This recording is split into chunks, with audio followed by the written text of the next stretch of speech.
Καλησπέρα. Λέτζερε. Κάθε Παρασκευή. Θα το κλείσουμε. 5 με 7 το απόγευμα. Καλησπέρα, Σταύρο Πασπάλη. Καλησπέρα, Νικολέτα Τσοκαρίδου. Και πάλι εδώ το Λέτζερε. Το Λέτζερε, λοιπόν, εγώ θα το πω με προφορά γιατί μου αρέσει έτσι. Εντάξει. Λοιπόν, το Λέτζερε είναι μια εκπομπή λόγου και λογοτεχνίας. Η λογοτεχνία έχει πολλούς κλάδους, πολλά ξέχωρα. Και έχει και ποίηση η λογοτεχνία, όπως έχει και πεζογραφία κλπ. Και σήμερα τι είναι, Σταύρο? Σήμερα είναι η Παγκόσμια ημέρα ποίησης. Μπορεί να είναι αφιερωμένη και σε σένα. Εντάξει, ευχαριστώ πάρα πολύ. Αλλά έχεις γράψει πάρα πολύ. Ναι, εντάξει. Ο πόνος φέρνει ποίηση. Ναι, ο πόνος. Γιατί? Έτσι γράφεται ο πόνο. Η ποίηση με δάκρυα και πόνο. Όταν είσαι ευτυχισμένος μπορείς να γράψεις ποίηση. Γιατί αν είσαι σε εφορία? Θα είναι αρνάκι άσπρο και παχύ. Εκτός αν είσαι στην εφορία και δεν είσαι στην εφορία. Μας κυνηγάει η εφορία. Εντάξει, έχει διαφορά αυτό.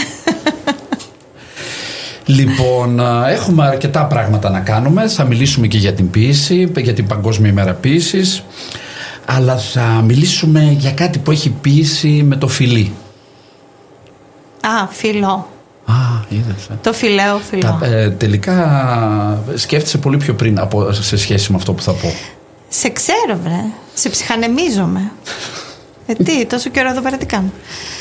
Λοιπόν, κυρίες και κύριοι, φίλες και φίλοι, η εκπομπή Λέτζερε σήμερα δεν θα έχει αυτή τη κλασική μορφή που έχουμε κάποιο συγγραφέα, κάποιο ποιητή. Θα έχουμε όμως μια ποιήτρια, αλλά θα έχουμε κάτι για τη φιλαναγνωσία. Είναι κάτι το οποίο πρέπει να υποστηριχτεί, να δούμε πώς μπορεί να γίνει, να δούμε πρακτικές οι οποίες έχουν κατά καιρούς εφαρμοστεί, έτσι ώστε να το υποστηρίξουμε.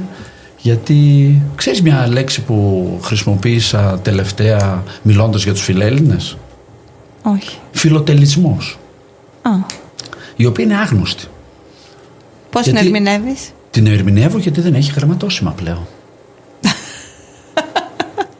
Το τέλος, φόρος. Ναι, ο φιλοτελισμός είναι αυτός που μαζεύει γραμματόσημα, φιλοτελιστής, αλλά τώρα πια τείνει να εκλείψει. Σταύρο, επειδή θα φύγουν οι ακροατές, να πούμε ότι δεν είμαστε μόνοι μας εδώ, γιατί τους έχουμε καλομάθει και κάθε φορά είναι και κάποιος εδώ πολύ αξιόλογος άνθρωπος μαζί μας των γραμμάτων. Μα τι είναι αυτό το σκοτσέζικο ντους που μας κάνεις? Θα φύγουν οι ακροατές, σου λέω. Πρέπει να καλωσορίσουμε την καλεσμένη μας. Λοιπόν, εγώ έκανα μία προετοιμασία στο επίθετο της καλεσμένης μας και έβαλα στην τεχνητή νοημοσύνη να δω όλες αυτές τι μπορεί να σημαίνει. Κάπου ήξερα σχετικά και όταν σε ρώτησα απάντησες αμέσως. Ναι, γιατί εγώ έχω κάνει αρχαία ελληνικά και φιλολογής. Εντάξει. Λοιπόν, αλλά δεν ξέρω κατά πόσο. Ναι, να καλωσορίσουμε τη Βάσο Γαστεράτου. Καλώς ήρθες, Βάσο. Καλώς σας βρήκα. Η Βάσο Γαστεράτου είναι μία φιλόλογος, χωρίς να κομπάζουμε, μια πολύ εξαιρετικά καλή στη δουλειά της, δημιουργική, χρήσιμη. Και... Είναι φιλόλογος και γλωσσολόγος με μεταπτυχιακά στη γλωσσολογία και έχει καταγωγή από την Κέρκυρα. Έχει μεγαλώσει στην Αθήνα, έχει σπουδάσει στη Θεσσαλονίκη και είναι εδώ ερωτική μετανάστρια. Έτσι, Βάσο? Ναι, έτσι είναι. Γλωσσολόγος βέβαια δεν είμαι. Εφόσον το μεταπτυχιακό σου είναι στη γλωσσολογία, σωστά, θα μπορούσαμε να σε πούμε. Η μεγάλη αγάπη για τη γλώσσα με οδήγησε να επιλέξω ένα τέτοιο μεταπτυχιακό και δεν το μετάνιωσα καθόλου. Και τώρα βρίσκεσαι στο 5ο γυμνάσιο της Πτολεμαΐδας. Πολλά χρόνια τώρα. Είμαι 20 χρόνια θα κλείσω φέτος στο 5ο γυμνάσιο. Μάλιστα. Και εγώ έκανα την έρευνά μου και λέει έχει ενετική ιταλική επιρροή το άτος και στη συγκεκριμένη λέξη βγαίνει προφανώς από το γκάστερ, το γαστεράτος που είναι η κοιλιά. Ναι, δεν έχω ψάξει την ετυμολογία του ονόματος, αλλά γνωρίζοντας και εγώ λίγα αρχαία ελληνικά, η γαστήρ της γαστρός, από εκεί θεωρούσα ότι... Ενώ λέει αν είναι από την Κέρκυρα, έχει σχέση με το λατινικό. Ναι, η κατάληξη είναι ενετική. Που προδίδει, ναι. Το άτος δεν συναντάται κυρίως στην Κέρκυρα, συναντάται περισσότερο στην Κεφαλονιά. Και στη Σάκηθο νομίζω και στη Σάκηθο. Ναι, κυρίως στην Κεφαλονιά. Ναι. Λοιπόν, να πούμε για τη Βάσο ότι στο 5ο γυμνάσιο αναλαμβάνεις πολλές δράσεις. Είσαι υπεύθυνη της σχολικής βιβλιοθήκης. Ναι, είμαι υπεύθυνη πολλά χρόνια τώρα. Πώς λειτουργεί η σχολική σας βιβλιοθήκη? Γιατί ενδιαφέρεται και ο Σταύρος, και αυτός κάνει σχολική βιβλιοθήκη. Ναι. Είναι από την προ-Γαβρόγλου εποχή, γιατί έχουμε το Γαβρόγλου, ο οποίος ήταν υπουργός παιδείας. Ναι, ήταν υπουργός παιδείας, ο οποίος υποστήριξε το δίκτυο βιβλιοθηκών, όπου και στο σχολείο που ήμουνα έγινε μια εκμετάλλευση. Εσύ Βάσο τη βρήκες στη βιβλιοθήκη ή τη δημιούργησες? Όχι, την δημιουργήσαμε. Εγώ βρήκα 2 φοριαμούς στο διάδρομο, με παλιά βιβλία, με σκληρά εξώφυλλα, τα οποία δεν δανειζόταν ποτέ κανένας. Ωστόσο, κάθε χρόνο το Σεπτέμβριο, όταν μοιράζουμε τις αρμοδιότητες, εγώ είχα το αξίωμα της υπεύθυνης της βιβλιοθήκης. Χωρίς όμως να δανείζεται ποτέ κανένας, εκτός ίσως από τη φύλακα του σχολείου. Όταν λοιπόν μεταφερθήκαμε στο καινούριο κτίριο, πήγαμε εκεί το 2009, πρότεινα τότε στην διευθύντρια να αξιοποιήσουμε έναν χώρο και να τον ονομάσουμε βιβλιοθήκη. Να αγοράσουμε κάποια βιβλία και να φτιάξουμε μια πραγματική βιβλιοθήκη, την οποία θα μπορούν να επισκέπτονται τα παιδιά, να δανείζονται βιβλία, για να μπορούμε να κάνουμε και δράσεις. Γιατί αν δεν υπάρχει χώρος, δεν μπορείς να δουλέψεις και φιλαναγνωστικές δράσεις, κατά την άποψή μου. Δέχτηκε και υποστήριξε αυτή την ιδέα εξ αρχής. Στην αρχή δεν είχαμε χώρο, αλλά χρησιμοποιούσαμε έναν χώρο από κοινού με το δεύτερο εργαστήριο της πληροφορικής. Όμως η μείωση των μαθητών μας έδωσε την πολυπόθητη αίθουσα, την οποία ονομάσαμε βιβλιοθήκη, βάλαμε στην αρχή θρανία και αγοράσαμε βιβλία, καινούρια βιβλία, γιατί το στίχημα με τα βιβλία είναι να αγοράσεις εκδόσεις οι οποίες θα τραβήξουν το ενδιαφέρον των παιδιών. Δεν είναι δυνατόν με πολύ παλιά βιβλία, ακόμα και αν είναι τα καλύτερα βιβλία, με παλιά εξώφυλλα, σκισμένα κλπ, να προσελκύσεις το ενδιαφέρον των παιδιών. Οπότε με ένα χρηματικό ποσό που μου εμπιστεύτηκε στην αρχή, μπόρεσα να αγοράσω κάποια καινούρια βιβλία, εφηβική λογοτεχνία, και έτσι αυτή ήταν η μαγιά για το πρώτο ξεκίνημα. Από εκείνη τη στιγμή και έπειτα η βιβλιοθήκη μεγάλωσε και σε όγκο βιβλίων με πολλούς τρόπους. Κύρια πηγή χρηματοδότησης υπήρξε η σχολική εφημερίδα, η οποία ουσιαστικά είναι το αδερφάκι με τα μάτια του Πέμπτου. Ναι, και τα έσοδα από τις πωλήσεις των εφημερίδων πήγαιναν στα βιβλία. Δηλαδή κάθε χρόνο τα χρήματα που μαζεύαμε την από οποία εκεί, εφημερίδα έχετε από το 2010. Ναι. Από το γι' αυτό είπα ότι είναι το αδερφάκι της βιβλιοθήκης. Και τα θεωρώ και συγκοινωνούντα δοχεία, γιατί το ένα τροφοδοτεί το άλλο. Σίγουρα τα χρήματα, οι πωλήσεις της εφημερίδας γίνονταν βιβλία στη βιβλιοθήκη και έτσι αυξανόταν ο αριθμός. Αυτό ήταν το ένα. Το άλλο ήταν από όπου μπορούσα να ζητήσω, από ποιους οργανισμούς, φορείς κλπ. Να ζητήσω βιβλία.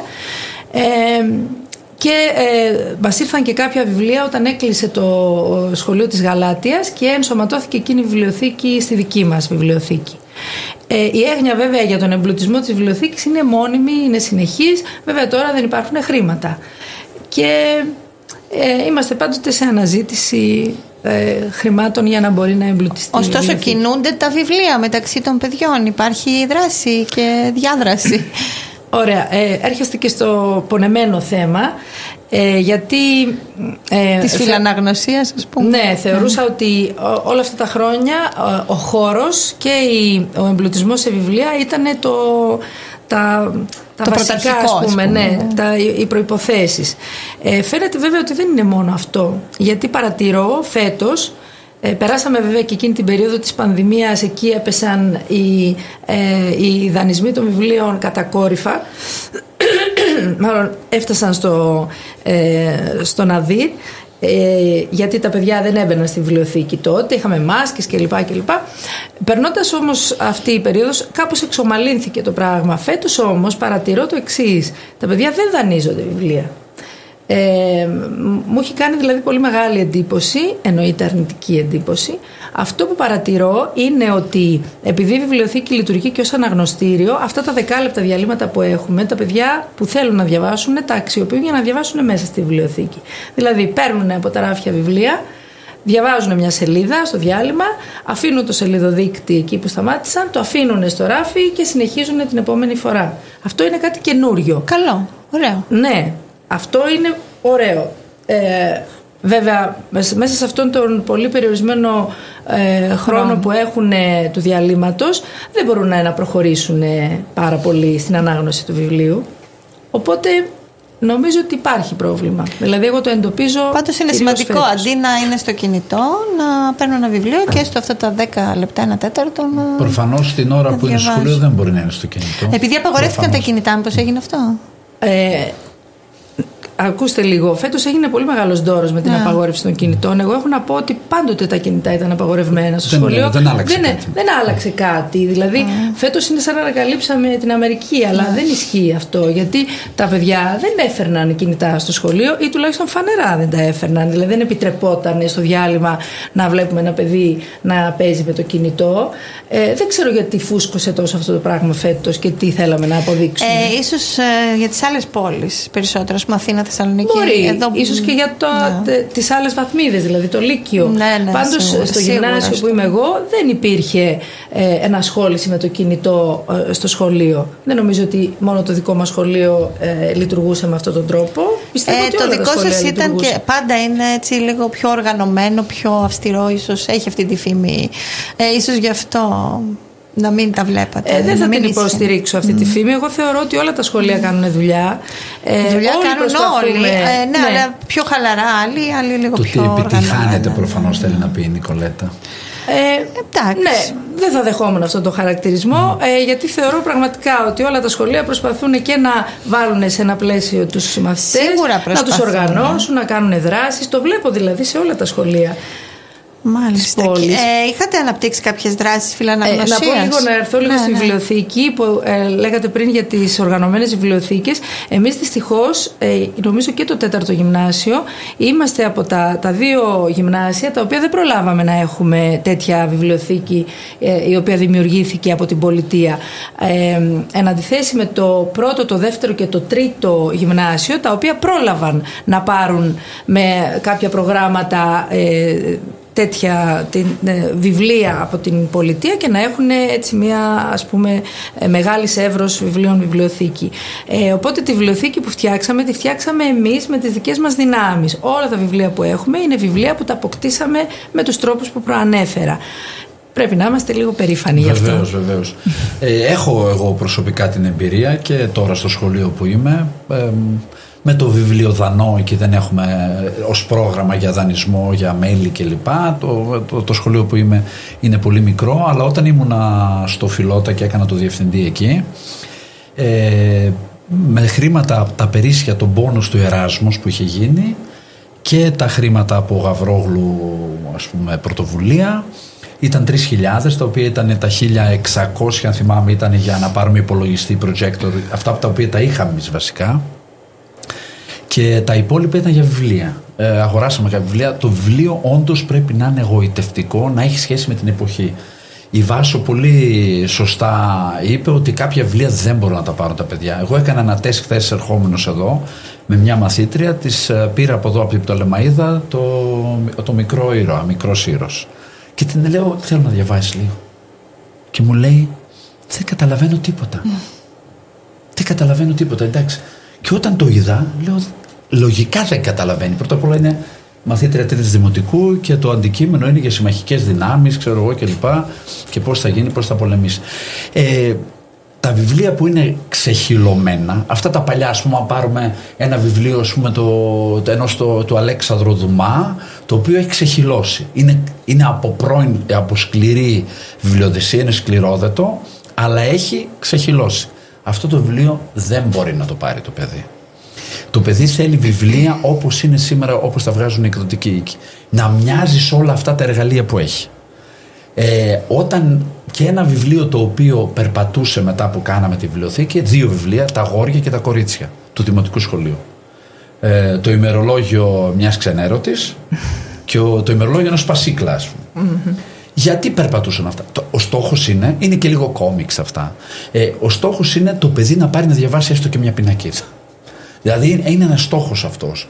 Και εγώ νομίζω εκεί είναι η φιλαναγνωσία. Έστω και κάτι που θεωρείς εσύ ότι δεν μπορεί να δώσει, όπως μπορεί να δώσει ένα πραγματικά συγκροτημένο κείμενο και μια γραφή, μια συγγραφή καλή. Αλλά αυτό είναι όμως κάτι. Γιατί στην εποχή της τεχνολογίας τα παιδιά διαβάζουν όλο και λιγότερο και συνεχώς διαβάζουν, πώς τα λέμε αυτά, το τιν, το τόνο, το γράφουν, είναι το τιν κλπ. Δεν είναι ολοκληρωμένη γραφή. Ναι. Να πω λίγο από αυτού σήμερα. Είχα μία ώρα στο μάθημα της λογοτεχνίας με ένα τμήμα, με το οποίο τμήμα κάνουν φιλαναγνωσία. Δηλαδή αυτή την περίοδο έχω επιλέξει αυτό το δίμηνο να διαβάσουμε ένα βιβλίο, το οποίο έχουμε όλοι το ίδιο βιβλίο. Ο τρόπος με τον οποίο γίνεται η φιλαναγνωσία, επειδή δεν έχουμε τη δυνατότητα να αγοράζουμε εμείς τα βιβλία στα παιδιά, και αυτό θεωρώ ότι είναι απαραίτητο, να έχει δηλαδή το κάθε παιδί το βιβλίο του, για να μπορεί να το δουλεύει και στο σπίτι, να το διαβάζει στο σπίτι, να επιστρέφει σε αυτό που διαβάσαμε ή να πηγαίνει λίγο παρακάτω. Συνήθως συντάσσω μια επιστολή προς τους γονείς στην αρχή της χρονιάς και εξηγώ ποιο είναι το βιβλίο που προτείνω να διαβάσουμε και για ποιους λόγους το προτείνω. Σε αυτό το τμήμα λοιπόν πρότεινα ένα βιβλίο το οποίο οι περισσότεροι γονείς δέχτηκαν. Αγόρασαν λοιπόν εκείνη το βιβλίο.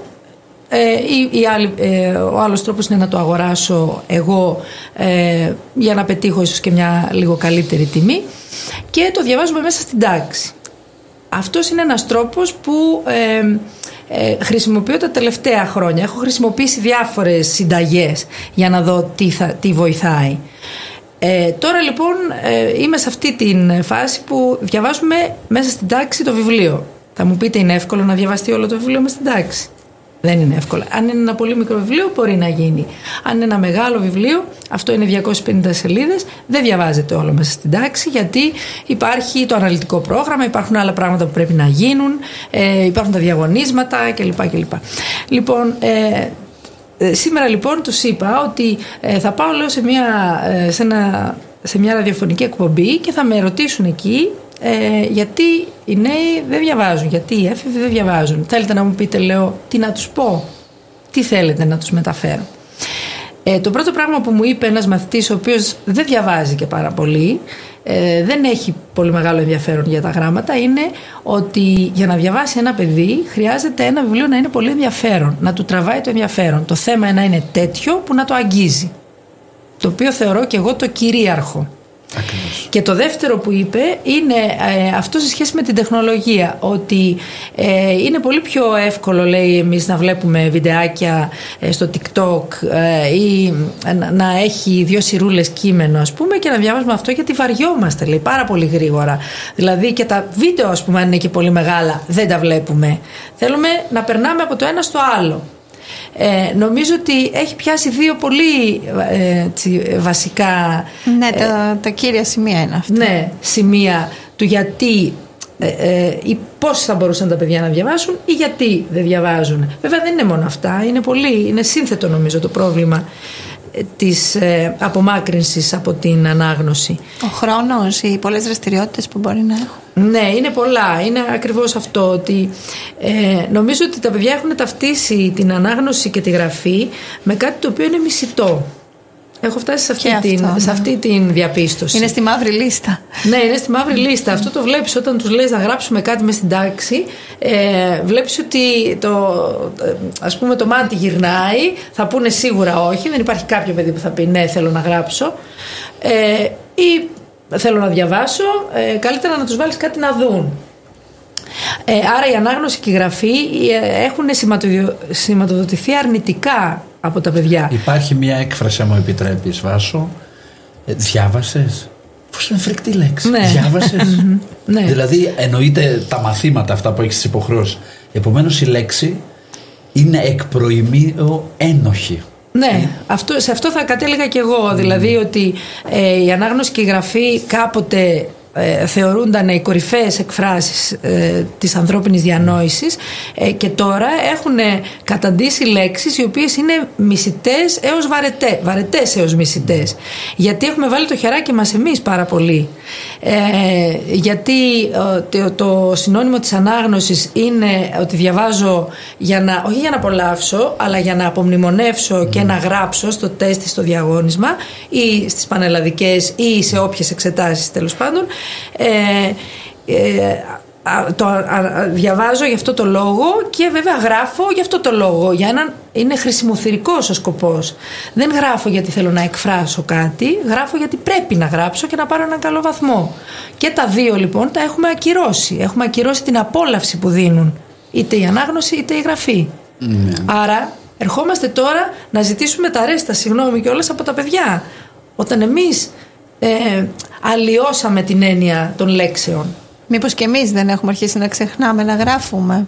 Πάω να γράψω κάτι και μπερδεύομαι πλέον, επειδή όλα τα γράφουμε στον υπολογιστή. Έτσι, οπότε όταν παίρνω το στυλό το μολύβι, εκεί αντιμετωπίζω δυσκολία. Μου τρώει χρόνο, θέλει να είμαι εντελώς συγκεντρωμένη. Αυτό όλα τα έχουμε χάσει λίγο με τον υπολογιστή και με το κινητό. Και η προσοχή παίζει πολύ μεγάλο ρόλο, που βλέπεις ότι δεν λειτουργεί όπως παλιότερα, δεν είναι επικεντρωμένα τα παιδιά. Πάρα πολλές φορές τα βλέπω, διαβάζουμε, αλλά το κεφάλι γυρνάει σαν περισκόπιο. Δεν εστιάζει μέσα στο κείμενο. Έχουμε μεγάλες ευθύνες. Αν κανείς σκεφτεί βέβαια τον εαυτό του, δηλαδή κρίνουμε τα παιδιά, αλλά πρώτα απ' όλα η κριτική πρέπει να εστραφεί σε εμάς.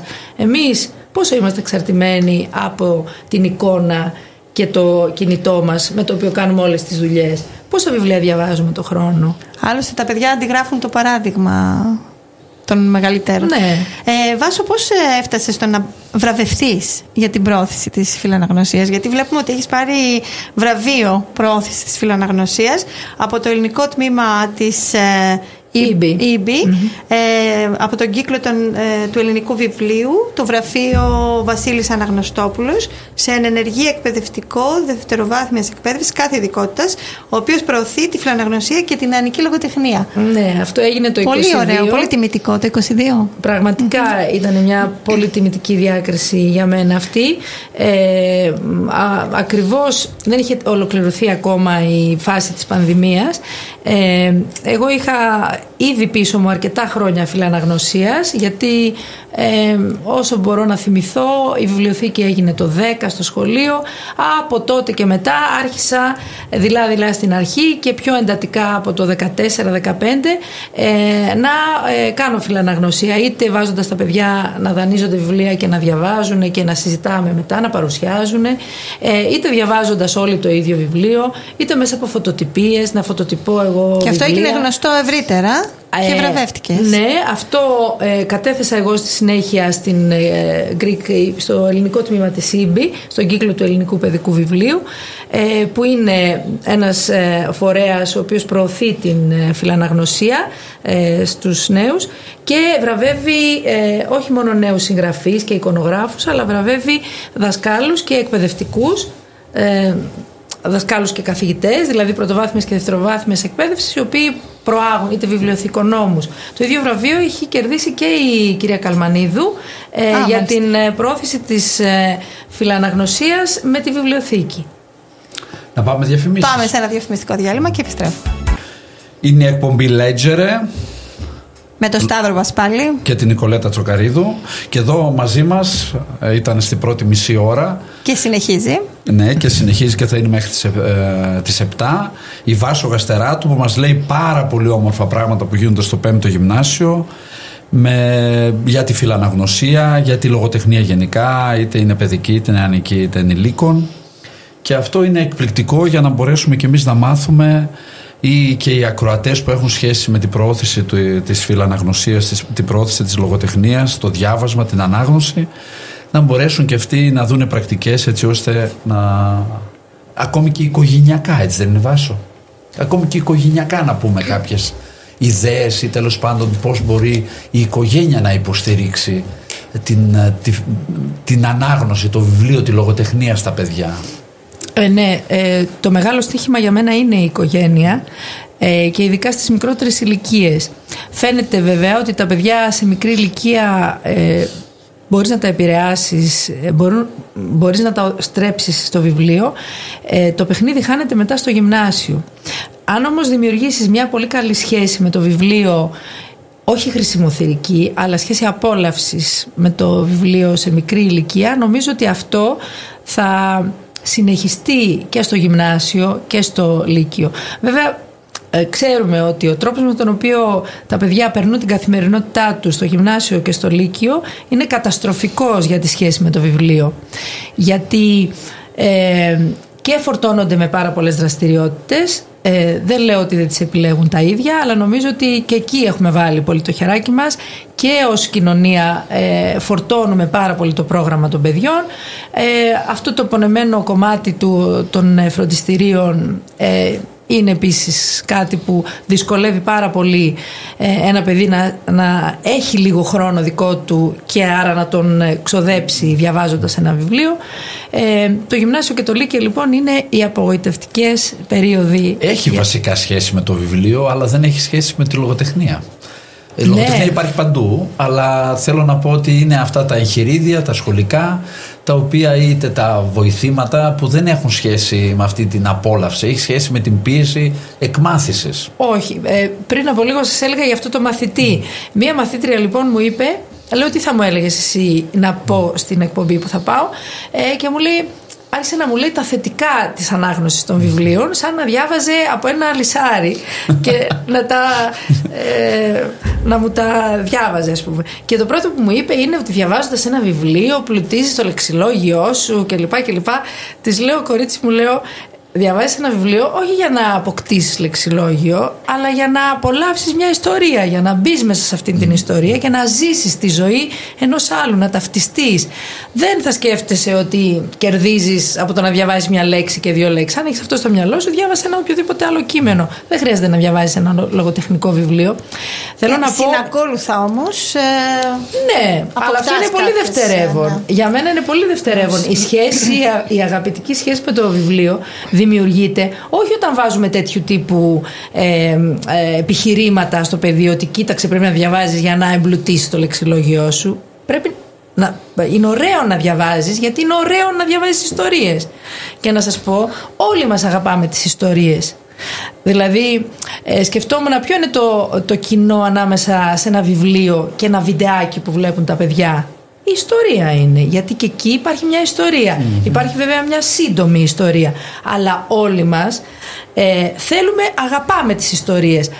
Άρα ίσως αυτό είναι και ένα στοιχείο που θα μας βοηθούσε ίσως να μην αντιπαραβάλλουμε το ένα με το άλλο, να μην θεωρούμε ότι πρέπει, ας πούμε, τα παιδιά να αφήσουν την τεχνολογία και να πιάσουν τα βιβλία, γιατί αυτό επίσης δεν μπορεί να γίνει.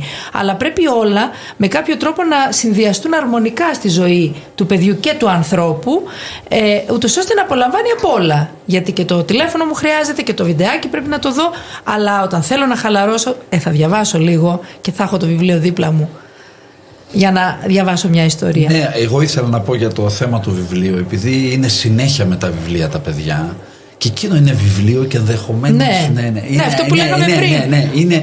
Δηλαδή είναι η πρόκληση, είναι αυτό το πράγμα βασικά.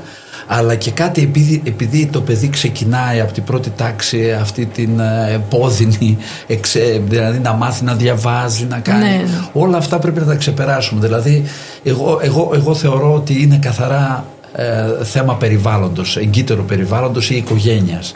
Αν τυχόν δεν βλέπει άλλους να διαβάζουν, δεν πρόκειται να διαβάσει το παιδί. Και ήθελα να πω κάτι, ίσως να σου θυμίσει και κάτι αυτό. Εγώ είμαι της άποψης ότι πρέπει στα σχολεία να υπάρχουν βιβλία ίδιου τίτλου για όλους τους μαθητές.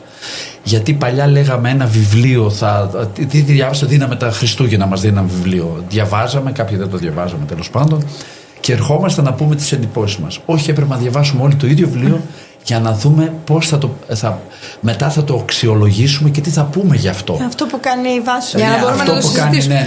Αυτή είναι η τελευταία φάση στην φιλαναγνωσία που κάνω. Ξεκίνησα με διαφορετικά βιβλία. Αργότερα μου μπήκε αυτή η ιδέα ότι ίσως είναι καλύτερα να διαβάζουμε όλοι το ίδιο βιβλίο. Και το τελευταίο είναι να διαβάζουμε μαζί όλοι το ίδιο βιβλίο. Δηλαδή κάνουμε ομαδική ανάγνωση. Γιατί ο κάθε ένας στο σπίτι του δεν ξέρω σε ποιο σημείο έχει φτάσει, ενώ στην τάξη ξέρω ότι έχουμε όλοι έχουμε φτάσει μέχρι αυτό το σημείο, άρα μπορούμε να συζητήσουμε για όλα αυτά.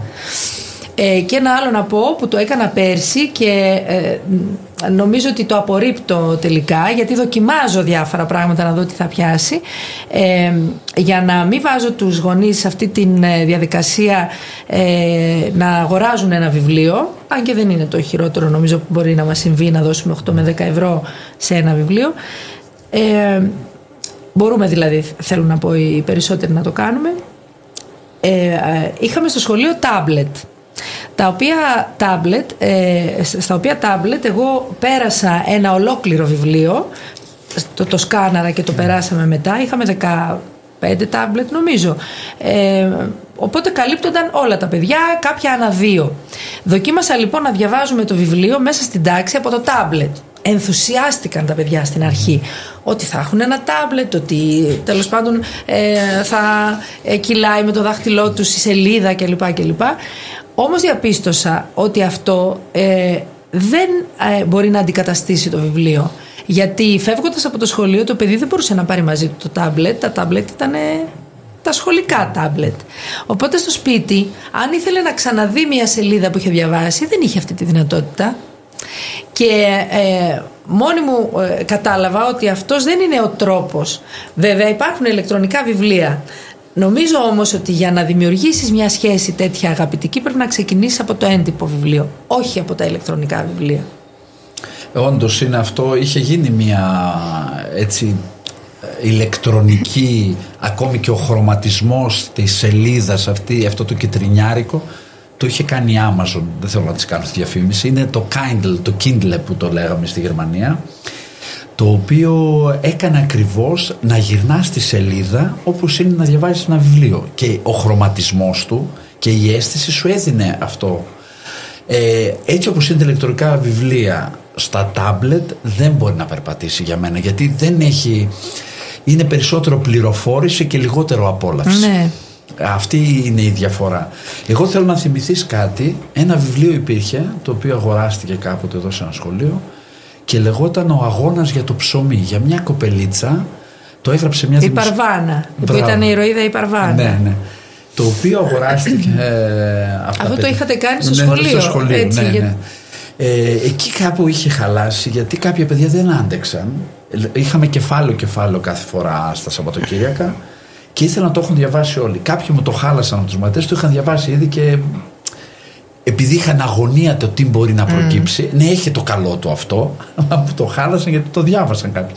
Επομένως οι άλλοι που δεν το είχαν διαβάσει και τηρούσαν ευλαβικά αυτό που είχαμε ορίσει, ότι θα διαβάζουμε μόνο, κάποιοι όμως δεν άντεξαν. Ειδικά κάτι κοριτσάκια, κάποιες μαθητριούλες, το διάβασαν όλο.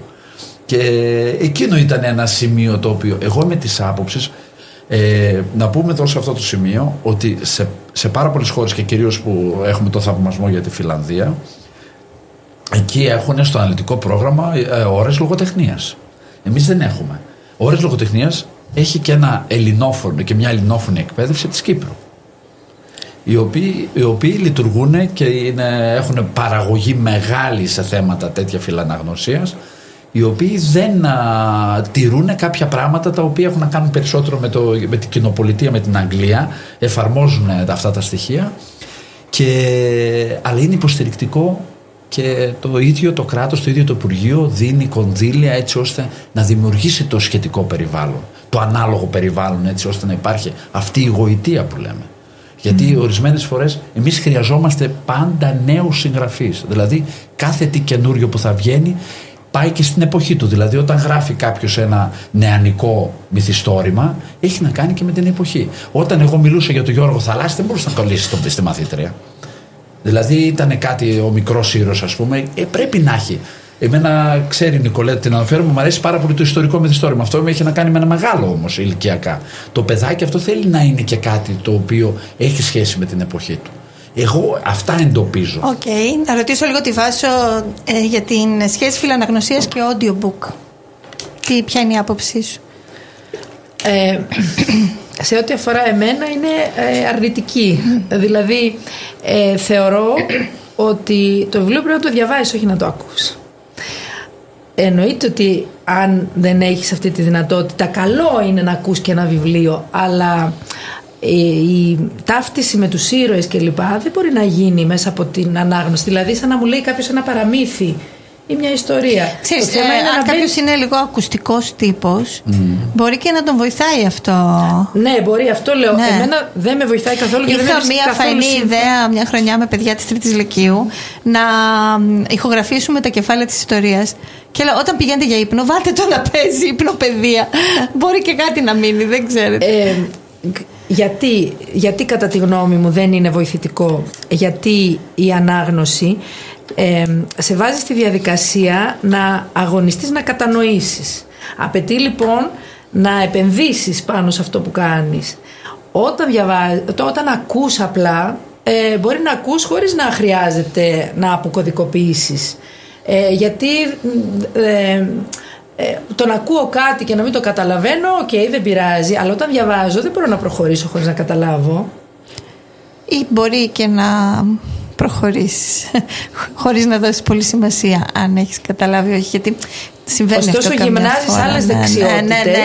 Πάντως κοίταξε, όλες οι αισθήσεις είναι τεντωμένος. Είτε το διαβάζεις και νομίζω κάνεις εικόνα, πολλά πράγματα τα ακούς κιόλας την ώρα που διαβάζεις, και αν ακούς, βέβαια πρέπει να είναι η αφήγηση πάρα πολύ προσεγμένη και καλή και σωστή, εκείνη την ώρα μπορεί να το βλέπεις μπροστά σου. Μπορεί να βλέπεις, να σχηματίσεις εικόνες. Ναι, μπορεί να συμβαίνει με κάποιους. Ναι, θεωρώ ότι έχουν θετικά και αρνητικά και τα δύο. Ναι. Και ανάλογα στον άνθρωπο. Να πω κάτι για μένα. Ναι. Όλο για σένα μας λες. Να πω κάτι για μένα. Για μένα πώς το αντιλαμβάνομαι και θα βρω και ακροατές οι οποίοι θα είναι από τις ίδιες άποψεις. Εγώ πάρα πολλές φορές έχω βιβλίο, το έχω και ακουστικό. Επειδή το συγκεκριμένο άτομο διαβάζει τόσο όμορφα ακουστικά, έχω το βιβλίο, βλέπω και ακούω το audio. Ναι, ή εγώ επειδή νιώθω τα μάτια μου κουρασμένα πολλές φορές από το πολύ ψάξιμο σε κάτι, ξέρω εγώ, διάβασμα κτλ. Και για χαλάρωση μπορεί να βάλω ένα ακουστικό βιβλίο και να κλείσω λίγο τα μάτια, να ταξιδέψω. Δηλαδή νομίζω ότι κερδίζει έδαφος σιγά σιγά. Γι' αυτό και πολλοί εκδοτικοί εκεί προχωράνε στο audiobook. Ναι, είμαστε νομίζω πολύ όμως σε αρχικά στάδια σε ό,τι αφορά το audiobook. Ναι. Και με τα βιβλία τα ηλεκτρονικά δεν ξέρω πόσο έχει αυξηθεί ο όγκος τους. Νομίζω τα περισσότερα βιβλία που βγαίνουν είναι και ακουστικά. Στο εξωτερικό είναι όλα. Στη Γερμανία που ξέρω είναι όλα ακουστικά. Το πρόβλημα, ξέρεις ποιο είναι, Σταύρο, ότι τώρα θα είναι ακουστικά πάλι με τη τεχνητή αυτή η κατάσταση που ζούμε. Ναι. Δηλαδή ούτε καν θα χρειαστεί να το διαβάσει ένας ηθοποιός, ένας αφηγητής, άλλος. Και αυτό είναι πλήγμα, θεωρώ. Όσο περιορίζεις όμως τον αναγνώστη, τόσο του αφαιρείς πώς να το την πω, ευκαιρία ίσως. Ναι, την ευκαιρία να μπει μέσα στη διαδικασία ο ίδιος, γιατί για οτιδήποτε, για να καταλάβουμε οτιδήποτε πρέπει να αγωνιστούμε. Έτσι. Πρέπει να επενδύσουμε, να κουραστούμε, δηλαδή, να κοπιάσουμε. Μπράβο, έτσι νομίζω. Γι' αυτό και θεωρώ ότι η ανάγνωση πρέπει να είναι αυτού του τύπου, η παραδοσιακή ανάγνωση με το βιβλίο και το διάβασμα. Να πιάνεις το χαρτί, να σου έρχεται η μυρωδιά. Ναι, και περισσότερο η σχέση με τις λέξεις και το πώς τις αποκωδικοποιείς και λοιπά, και ερμηνεύεις, γιατί κάνεις και ερμηνεία ταυτόχρονα αποκωδικοποιώντας τις λέξεις, και ο καθένας μας το ερμηνεύει και διαφορετικά αυτά που διαβάζει. Να σας πω ένα ωραίο περιστατικό. Ένας μαθητής μου της 3ης Δημοτικού είναι φιλαναγνώστης. Τα βιβλία του σχολείου τα μισεί, αλλά αγοράζει βιβλία άλλα, μυθολογίες, τέτοια κτλ. Και τα διαβάζει με πάθος. Και τις προάλλες είχε ανοίξει, αλλά ήταν πλαστικοποιημένο αυτό. Το ανοίγει και κάνει, το μυρίζει και λέει, αχ, τι ωραίο. Παιδιά, ήταν η πιο ευτυχισμένη μου στιγμή. Ήταν πάρα πολύ ωραίο αυτό. Αυτό σπανίζει τόσο πολύ που φέρεται σαν ψέμα. Κι όμως συνέβη από ένα μαθητή που δεν θεωρείται ότι είναι φυτό, ας πούμε. Δεν είναι. Ναι. Καθόλου. Είναι σπάνιες οι περιπτώσεις πια παιδιών που έχουν μια τέτοια σχέση με το βιβλίο, νομίζω. Μου φέρατε μια μαθήτρια, Λαμπρινή στο όνομα, παλιά πρωτού 30 χρόνια, η οποία διάβαζε κατά κόρο. Δηλαδή διάβαζε κάθε εβδομάδα, κάθε Σαββατοκύριακο κλπ. Και ήρθε να μου πει, το έχω ξαναναφέρει εδώ, κύριε, να σας ρωτήσω, αυτός ο τίτλος της Ζορ Σαρή που έχετε εσείς διαβάσει τόσο πολύ, τι λέτε, να το πάρω, γιατί έχω να διαλέξω τώρα, είναι αυτός και ένας άλλος, τη Ζορ Σαρή, να πάρω. Λέω, κοίταξε παιδί μου, εγώ ήδη στην ηλικία που είμαι δεν έχω διαβάσει το 10% από αυτό που έχεις διαβάσει εσύ. Δηλαδή το είπα, επομένως αν συνεχίσεις έτσι, όποιο και να πάρεις, εσύ έτσι όπως το προσεγγίζεις, σίγουρα θα σ' αρέσει. Δηλαδή ήταν εκπληκτικό. Η Λαμπρινή, τέλος πάντων, την έχω αναφέρει, που πέρασε πρώτη κάπου κλπ. Έχει διαβάσει τα πάντα. Είναι το πρότυπό μου στην λογοτεχνία. Είναι το πρότυπό μου, ναι. Ωραίο αυτό για ένα δάσκαλο. Πολύ ωραίο είναι. Είναι πολύ ωραίο. Ναι, και εγώ, επειδή βρεθήκαμε, δεν το θυμόταν φυσικά αυτό το πράγμα, το γεγονός. Για μένα οι μαθητές θυμούνται πάρα πολλά από τον δάσκαλο, τη δασκάλα τους, την καθηγήτρια, τον καθηγητή τους, και ο αυτός δεν θυμάται, γιατί είναι τόσα πολλά που λέγονται. Εγώ θυμάμαι αυτό που μου είπε η μαθήτρια, γιατί μου έγινε. Εσύ θυμάσαι κάποιο μαθητή που να σου έχει κάνει εντύπωση σε αυτό το θέμα? Σε ό,τι αφορά την ανάγνωση, τη λογοτεχνία, Θυμάμαι βέβαια μέσα σε όλες τις εργασίες που τους έβαζα να κάνουν όταν έπαιρναν ένα βιβλίο να διαβάσουν, δεχόμουν εργασία από μία σελίδα που θα έγραφαν χειρόγραφα, μία εργασία τυπωμένη στον υπολογιστή ή μια άλλη χειροποίητη με ζωγραφιές κλπ. Διάφορες εργασίες. Η πιο ωραία εργασία λοιπόν που πήρα είναι για ένα βιβλίο του Λουντέμι, το αγαπημένο «Ένα παιδί μετράει τα άστρα», το οποίο δεν είναι και εύκολο βιβλίο για τα παιδιά αυτής της γενιάς του σήμερα. Δηλαδή πρέπει να είναι ένα παιδί που διαβάζει πάρα πολύ και να είναι ένα όριμο παιδί για να μπορέσει να το διαβάσει και να αντιληφθεί και να μπει μέσα στο λόγο και να αγαπήσει αυτόν τον λόγο, που είναι μαγευτικός ο λόγος του Λουντέμι στο συγκεκριμένο. Για μένα είναι από τα πιο ωραία βιβλία. Μου έφτιαξε λοιπόν την εξής εργασία. Έφτιαξε ένα βιβλιαράκι. Η εργασία της ήταν ένα βιβλίο, το οποίο ήταν φτιαγμένο με πανί, πότισε το πανί με καφέ για να δείχνει παλιό, έντυσε ένα χοντρό χαρτόνι και μέσα οι σελίδες ήταν φτιαγμένες, είχε δακτυλογραφήσει το κείμενο, ήταν πάρα πολύ προσεγμένο όλο. Και η εργασία της αφορούσε το «Ένα παιδί μετράει τα άστρα», δηλαδή έδωξε μια περίληψη της ιστορίας, το χαρακτηρισμό του παιδιού, τον αγαπημένο της ήρωα, αυτό που το απόσπασμα, αυτά ζητούσα συνήθως. Αλλά ήταν τόσο προσεγμένη αυτή η εργασία και τόσο κοντά στο θέμα του βιβλίου, στην αγάπη δηλαδή για τα γράμματα, που αυτό το έχω στη βιβλιοθήκη της, το ζήτησα, ζήτησα να μην το πάρει αν δεν την ενοχλούσε, και το έχω και το δείχνω με μεγάλο καμάρι ότι πέρασε ένα παιδί από αυτό, από το σχολείο, που έκανε αυτή την εργασία. Και δεν ήταν παιδί τυπογράφων, Όχι, δεν ήταν. Η οποία κορίτσι, έτσι. Ναι. Η οποία που βρίσκεται τώρα? Τώρα είναι φοιτήτρια. Είναι φοιτήτρια. Τι φοιτήτρια? Και είναι. Όχι, δεν είναι στη θεωρητική κατεύθυνση. Νομίζω την έχω τώρα λίγο χάσει. Ήταν και αυτή η οποία ήρθε να με βοηθήσει όταν σε μία από τις φάσεις της βιβλιοθήκης που πετάξαμε τους παλιούς φοριαμούς με τα τζάμια, τα οποία τζάμια εγώ δεν κλείδωνα ποτέ, γιατί η εμπειρία μου ήταν πολύ κακή, τα τζάμια ήταν πάντα κλειδωμένα, οπότε δεν μπορούσα να καταλάβω πώς ένας μαθητής και να θελήσει να δει ένα βιβλίο θα το πάρει όταν πρέπει να μου ζητήσει την άδεια, να πάρω το κλειδί, να ανοίξω με το κλειδάκι εκεί για να μπορέσει να φτάσει στο βιβλίο. Εγώ θεωρώ ότι οι βιβλιοθήκες πρέπει να είναι ανοιχτές, να έχει το παιδί πρόσβαση, να ανοίξει το βιβλίο, να το φιλομετρήσει, αν του αρέσει. Πρέπει δηλαδή να το διευκολύνεις πάρα πολύ ώστε να έχει πρόσβαση στο βιβλίο, όχι να κλειδώνεις τα ντουλάπια για να μην χάσεις τα βιβλία. Ή όταν δανείζονται τα βιβλία, τι γίνεται μετά? Και πες ότι δεν το φέρνει ένα παιδί, δεν το επιστρέφει. Ναι, κοίταξε, αν το έχει τόσο ανάγκη να το κρατήσει, λέω ότι μακάρι να κλέψει ένα παιδί ένα βιβλίο. Σημαίνει ότι το έχει πολύ μεγάλη ανάγκη να το κρατήσει, να το έχει, για να μην το φέρει πίσω. Όλα αυτά τα χρόνια ελάχιστα ήταν τα βιβλία που χάθηκαν. Πρέπει λοιπόν σε μια τέτοια φάση να ολοκληρώσω αυτό που έλεγα για τη μαθήτρια. Ο Δήμος, η προηγούμενη Δημοτική Αρχή, είχε ένα κονδύλι για τα σχολεία και εμείς τότε θέλαμε να δημιουργήσουμε καινούργιες βιβλιοθήκες ανοιχτές, και προσπαθούσαμε να το κάνουμε με δική μας χρηματοδότηση από το σχολείο. Όμως ο Δήμος μας είπε ότι έχει ένα κονδύλι και μπορεί να μας βοηθήσει, και έτσι αγοράσαμε πολύ ωραίες βιβλιοθήκες. Και τα βιβλία είναι πια ανοιχτά και είναι μπροστά στα μάτια των παιδιών και τα παίρνουν κλπ. Στην λοιπόν έκανα τη μετακόμιση από τους παλιούς φοριαμούς των βιβλίων στις καινούργιες βιβλιοθήκες, ήρθε αυτή η κοπέλα και με βοήθησε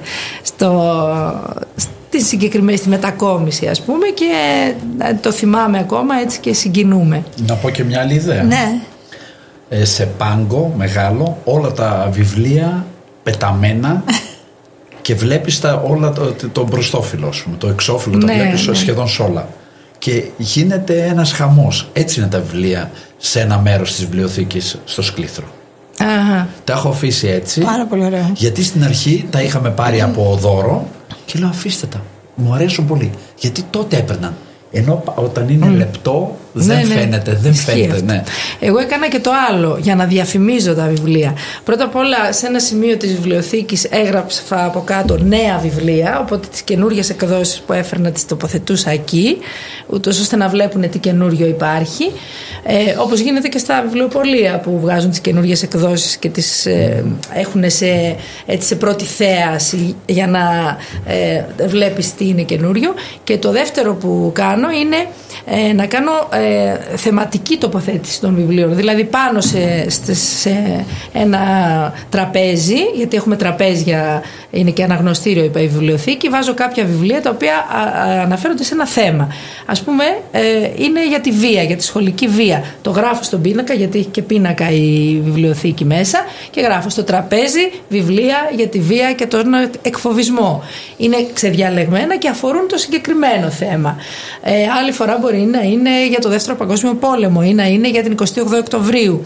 Δηλαδή έχω κάνει και τέτοιες θεματικές τοποθετήσεις πάνω στα τραπέζια για να μπορούν τα παιδιά εύκολα να τα βλέπουν τα βιβλία και να τα... Κοίταξε, η φιλαναγνωσία και η προώθηση, ας πούμε, της ανάγνωσης, είδες ορισμένες φορές, όπως είναι η Βάσο Αστεράτο, γίνεται πάθος μετά. Έτσι προσπαθείς να βρεις και άλλους τρόπους. Ναι. Αυτό πρέπει να γίνεται σε κάθε λειτουργήμα, έτσι, αν μπορώ να πω, και να ψάχνεις τον τρόπο. Έχω ένα μέντορα, τον Δημήτριο Θοίδη, που είναι από τους ιδρυτές του Πανεπιστημίου στη Φλόρινα. Αν τον έχετε ακουστά. Ο γιος του είναι τώρα ο καθηγητής. Τώρα είναι. Ναι, εγώ ξέρω τον μεγάλο, τον Δημήτριο Θοίδη. Ίδρυσε και την βιβλιοθήκη του Αριστοτέλη στη Φλόρινα. Ακριβώς, ναι, μπράβο. Λοιπόν, είχε πει το εξής, ότι το βιβλίο θα επιλέξει πού θα πάει. Δεν έχει να κάνει τόσο πολύ με εμάς, γιατί του είχα πει: έχω δανείσει τα καλύτερά μου βιβλία της σχολής και δεν τα έχω πάρει ποτέ πίσω. Στεναχωριέμαι όταν δανείζω ένα βιβλίο και δεν επιστρέφει. Μου λέει: μη στεναχωριέσαι. Το βιβλίο επιλέγει που θα πάει. Και εκεί που θα κάτσει είναι καλό. Ναι. Ωραίο, δεν είναι? Ναι, όμως τα χάσαμε τα βιβλία. Κάτι κατακτήριες τα χάσαμε. Τα χάσαμε, αλλά και εγώ αυτά που είχα σπίτι, σε μια μετακόμιση, τα άφησα σε ένα κυβότιο, σε ένα σημείο που είχε υγρασία, και μόνη μου έβγαλα τα μάτια μου, τα κατέστρεψα, ας πούμε.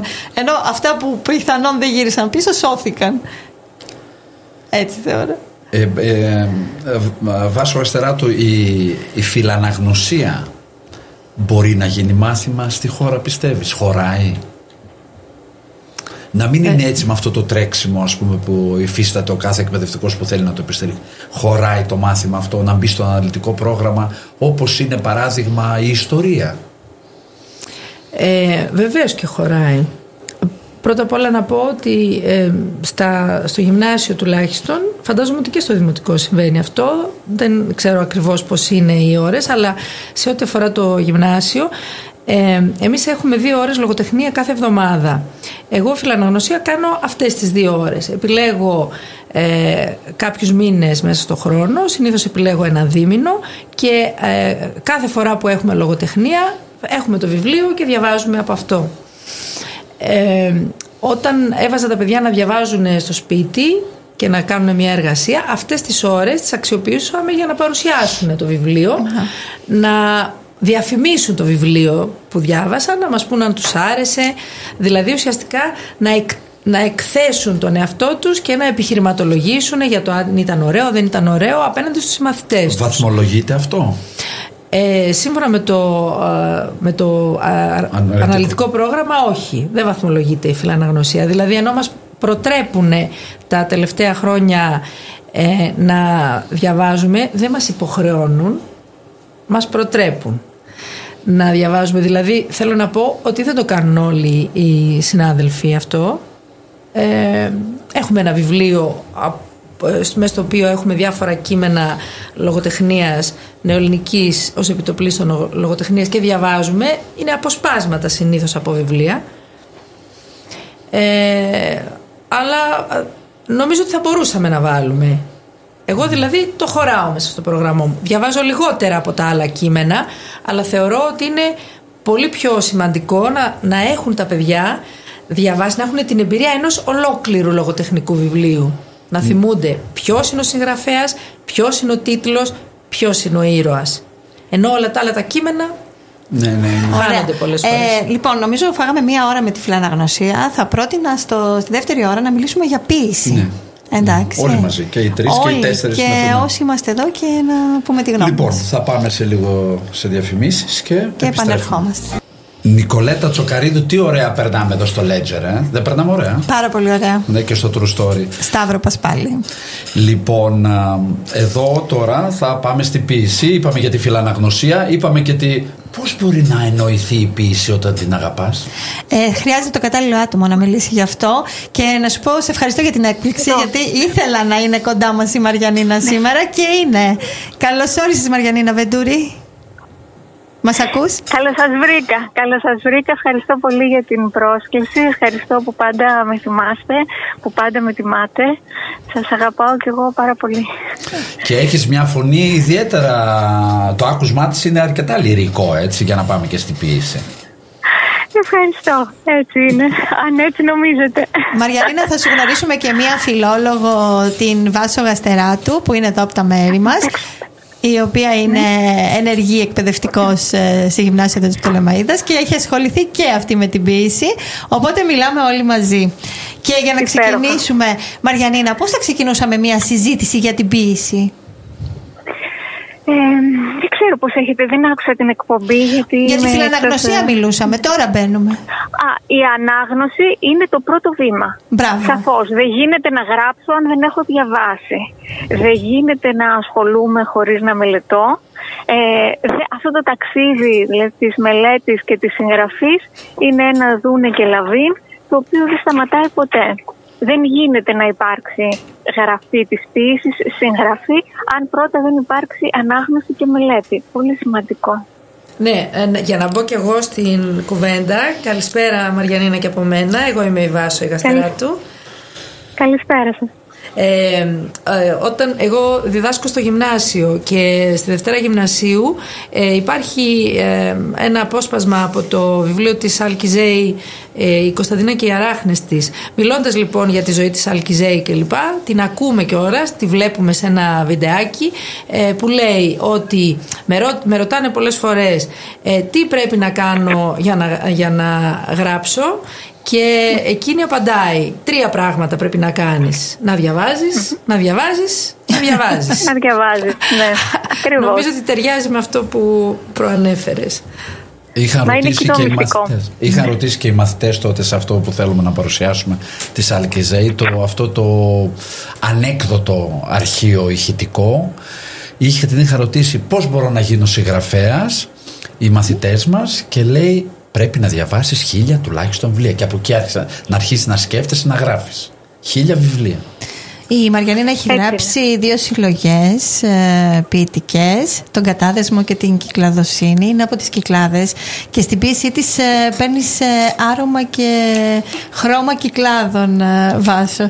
Και έχει και ένα ποιητικό εργαστήρι. Μαριανίνα, πόσα χρόνια ασχολείσαι με το ποιητικό εργαστήρι? 3 χρόνια κλείσαμε. Ολοκληρώσαμε τα 5 τρίμηνα και τώρα θα ξεκινήσω πάλι από την αρχή.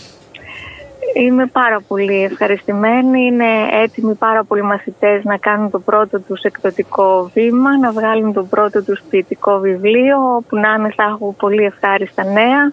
Ήδη ετοιμάζονται 3 βιβλία από ανθρώπους που δεν είχαν ξανασχοληθεί με την ποίηση και που δεν είχαν σκεφτεί ποτέ την έκδοση και τη σκέφτηκαν μαζί μου. Πάρα πολύ ωραία, ευχάριστο αυτό. Βέβαια υπάρχουν και άλλοι από το πρώτο έτος που έχουν κάνει αυτό το βήμα με αφορμή το ποιητικό εργαστήρι και είναι και αυτός ένας από τους σκοπούς, όχι ο κύριος, δεν είναι υποχρεωτικό ούτε αναγκαστικό, αλλά χαίρομαι όταν παίρνουν το θάρρος, γιατί θέλει ένα θάρρος. Εγώ έκανα 5 χρόνια να το αποφασίσω. Θέλει ένα θάρρος να κάνεις αυτό το βήμα, να εκτεθείς, να αποκτήσεις έναν δημόσιο λόγο, να συνεισφέρεις κι εσύ το δικό σου, τη δική σου ψυχή στο ποιητικό γίγνεσθε του καιρού μας, του παρόντος. Οι μαθητές είναι κυρίως ενήλικες, υπάρχουν παιδιά? Βεβαίως. Όχι, είναι ενήλικες. Είναι ενήλικες.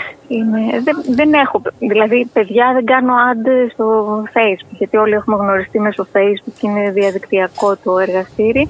Δεν κάνω ανήλικα παιδιά για λόγους ευνόητους. Ναι. Καλό είναι, ναι, οι ενήλικες να μην ανακατεύονται με τους ανήλικους, είναι μόνο ενηλίκων. Ακριβώς έτσι είναι. Το είπα γιατί και η σχέση των παιδιών με την ποίηση δεν είναι καλλιεργημένη. Όχι, καθόλου δεν είναι.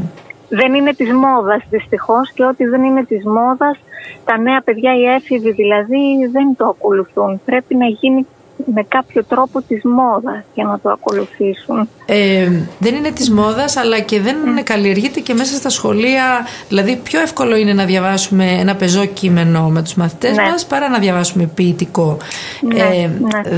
Δεν μπαίνουμε κι εμείς οι εκπαιδευτικοί σε αυτή τη διαδικασία εύκολα. Θα κάνουμε πολύ λίγα ποιητικά κείμενα και περισσότερα πεζά κείμενα.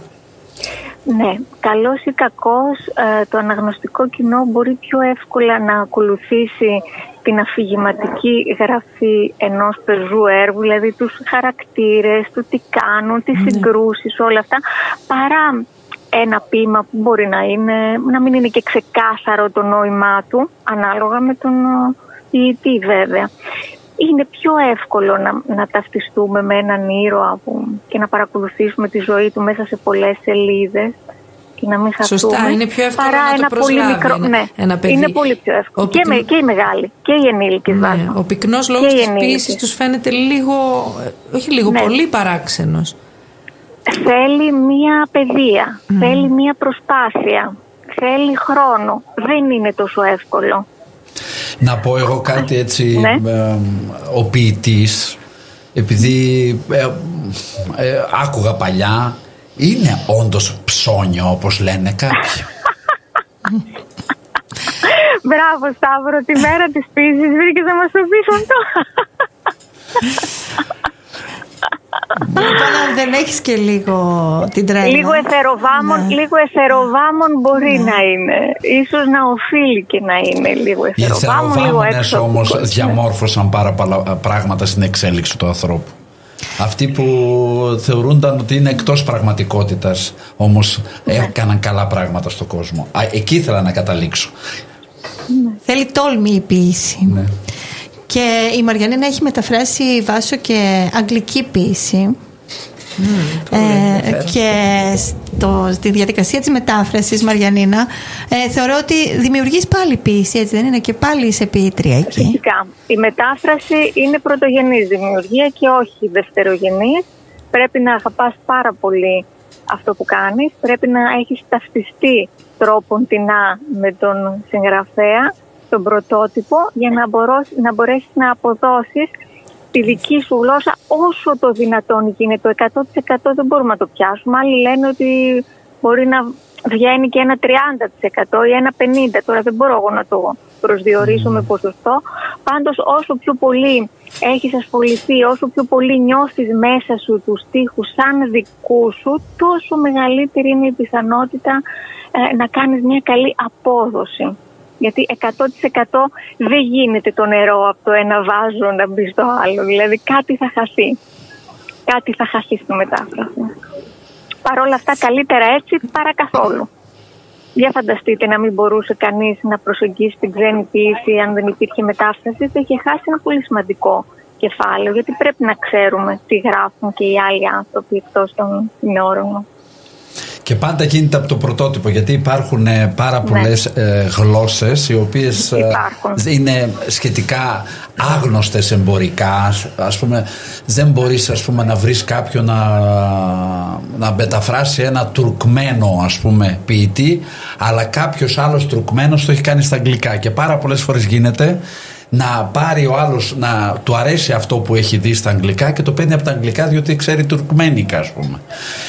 Ναι, φανταστείτε πόσο θα χαθεί το περιεχόμενο και η υφή όταν είναι από δεύτερο χέρι, δηλαδή και από τρίτο.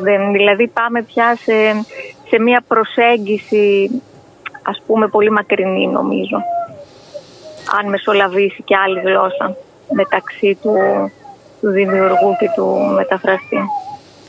Η Νικολέτα γράφει και αυτή ποίηση. Δεν ξέρω πόσο έχει ενταθεί η σχέση της μαζί σου, αλλά μάλλον, ας πούμε, η αγάπη που τρέφει και ο θαυμασμός προς εσένα, νομίζω είναι και στιγμές... Ναι, μπλέει η Μαριανίνα. Ναι. Είναι, και φαντάζομαι γίνεται και με τους άλλους μαθητές σου, έτσι, με αυτούς που είστε στο ποιητικό εργαστήρι, ας πούμε. Προσπαθώ να τους υποστηρίζω και να τους βοηθώ όσο περισσότερο μπορώ. Αλλά τελικά είναι τα δικά τους φτερά που θα ανοίξουν. Ναι, και βρίσκεις, είμαι σίγουρος ότι σε κάποιες περιπτώσεις εκεί με τη συστολή κάποιων διαπιστώνεις όμως ιδιαίτερα ταλέντα, έτσι. Ναι, και χαίρομαι πάρα πολύ γιατί έχω πάρα πολλά ταλέντα στο τμήμα και σε λίγο καιρό θα το διαπιστώσετε όλοι. Κάνουμε πολύ καλή δουλειά, υπάρχει βέβαια και το ταλέντο, και όταν έρχεται και γίνεται και η σωστή δουλειά, τα αποτελέσματα είναι καταπληκτικά. Η Βάσο Γασταράτου, ξέρεις, επειδή μιλήσαμε πριν για κυκλαδοσύνη, πώς θα μπορούσε να πει αν γινόταν μια ποιητική έκδοση, επειδή είναι από την Κέρκυρα, πώς μπορούσαμε να το πούμε? Ας το σκεφτεί εκείνη. Λίγο δύσκολο το Ιόνιο να... Το κυκλαδοσύνη ήταν απόλυτα επιτυχημένο, γι' αυτό λέω. Ναι. Αλλά μάλλον θα χρειαστεί πολύ δουλειά. Και κυροσύνη. Αν πρέπει να σκεφτώ κάτι με λατινική κατάληξη, ιταλική, κάτι τέτοιο. Μάλλον. Διάβασα σήμερα. Οι λεξιπλασίες μ' αρέσουν. Ναι. Μ' αρέσουν οι λεξιπλασίες, είναι η αλήθεια, και τις κάνω. Η ποίηση της έχει ευρύτερα ποιητική αδεία. Ναι, ποιητική αδεία. Ναι. Διάβασα σήμερα μία ρίση του Σέλεϊ που λέει ότι οι ποιητές όλων των εποχών έλαβαν μέρος στη συγγραφή ενός μεγάλου ποίηματος εν εξελίξη. Και θα ήθελα έτσι να ρωτήσω, Μαριανίνα, πιστεύεις ότι οι ποιητές μεταξύ τους με τα ποίηματά τους συνδέονται κατά κάποιο τρόπο σε αυτόν τον χωροχρόνο, τέλος πάντων, που ζούμε? Ναι, συνδέονται και συνομιλούν. Γι' αυτό και τώρα τελευταία είχα βάλει στο εργαστήρι μου την άσκηση της ποιητικής συνομιλίας, την οποία την έχω κάνει και με συναδέλφους. Ακριβώς γιατί μέχρι τώρα συνομιλούσαμε με τους τεχνεώτες μέσα από τα μαθήματά μας, έτσι από τους αρχαίους μέχρι και τη γενιά του 70, και θέλησα να έχουμε την ευκαιρία να συνομιλήσουμε και μεταξύ μας. Και το αγάπησαν και βγήκαν πολύ όμορφες δουλειές, πολύ όμορφες συνομιλίες, γιατί πάντα η ποίηση είναι μια συνομιλία. Εφόσον διαβάζουμε και μετά δημιουργούμε, είναι σαν να συνομιλούμε μεταξύ μας και με αυτούς που δεν υπάρχουν πια και μας έχουν αφήσει την κληρονομιά τους, αλλά και με αυτούς που δημιουργούν τώρα και που ούτως ή άλλως επηρεάζει ο ένας τον άλλον. Επηρεαζόμαστε και από τους παλιούς, αλλά επηρεαζόμαστε και από τους ανθρώπους που δημιουργούν αυτή τη στιγμή και από τους συγχρόνους μας. Έτσι είναι, έτσι προχωράει η ποίηση, και με τους μείζονες και με τους ελάσσονες.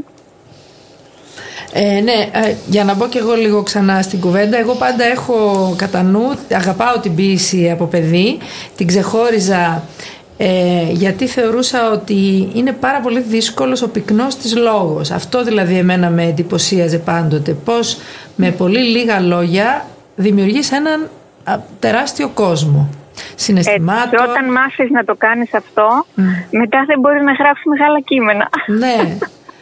Ναι, αυτή είναι η μαγεία της ποίησης για μένα. Αυτή είναι και η δυσκολία της, αυτή είναι και η μαγεία της από την άλλη. Όταν έγινα φιλόλογος λοιπόν, επειδή όλα αυτά τα κουσούρια που έχεις προσπαθείς να τα περάσεις και στους μαθητές σου, σκεφτόμουν πάντοτε πώς μπορεί να περάσει η αγάπη για την ποίηση στους μαθητές.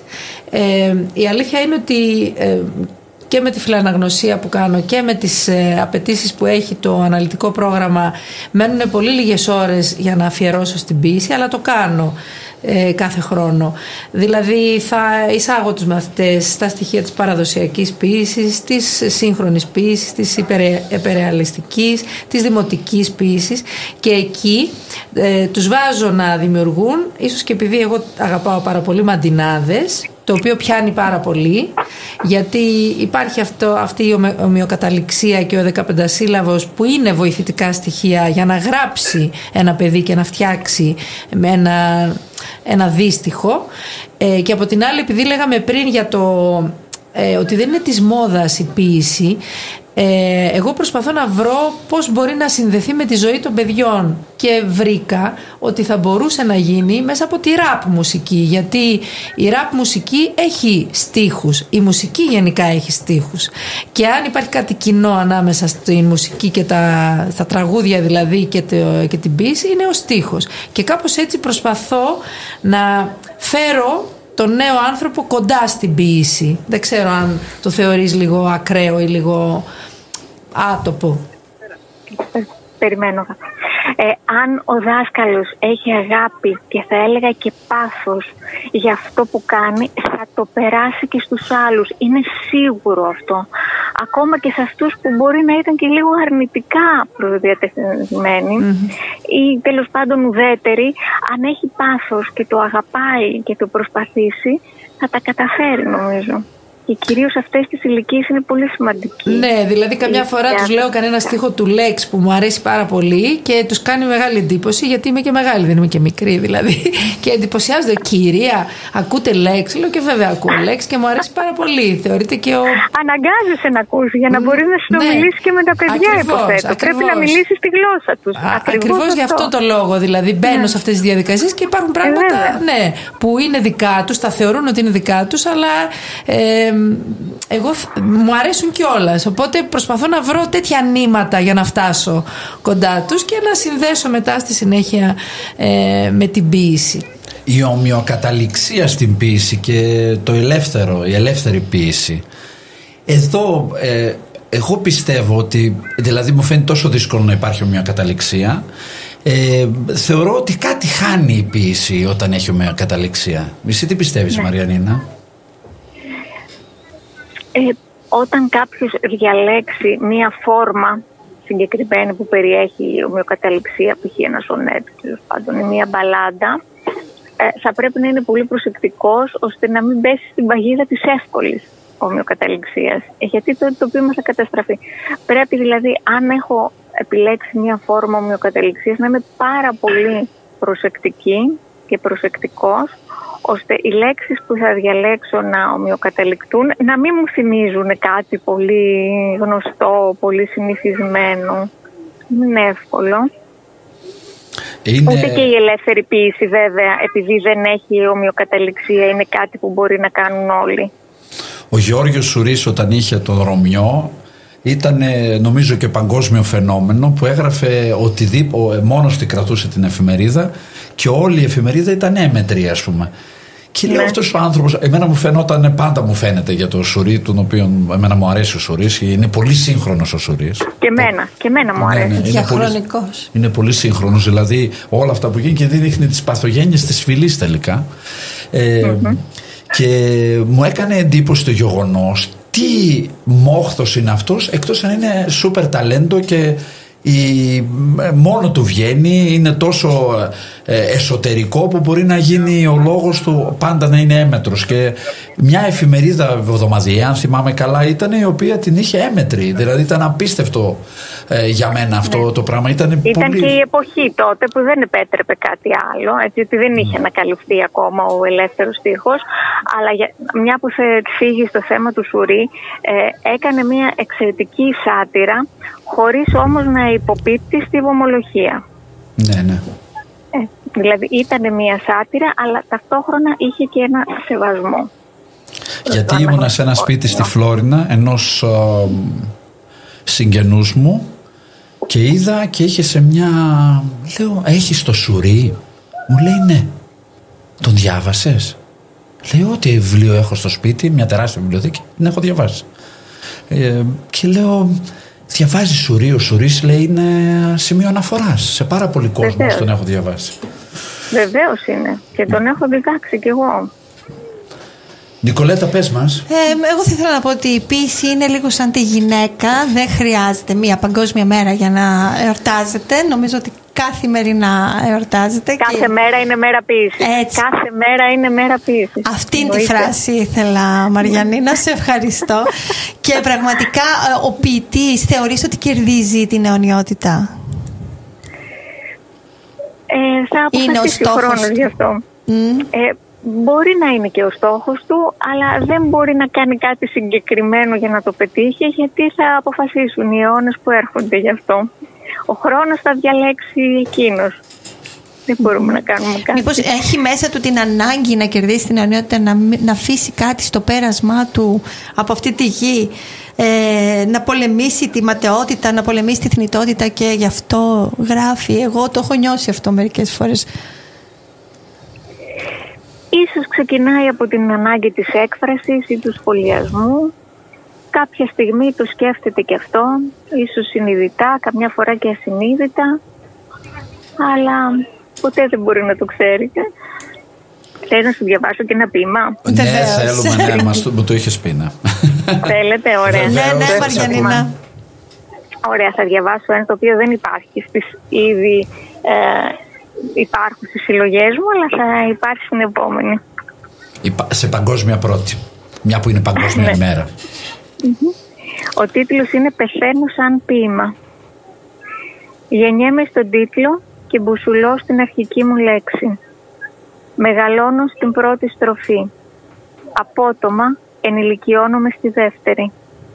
Στην τρίτη έχω κιόλας γεράσει. Τρέμοντας πριν από κάθε κόμμα, λαχανιάζοντας τον τελευταίο στίχο, πεθαίνω στην τελεία και παύλα. Ανασταίνομαι στην υπογραφή. Τέλεια.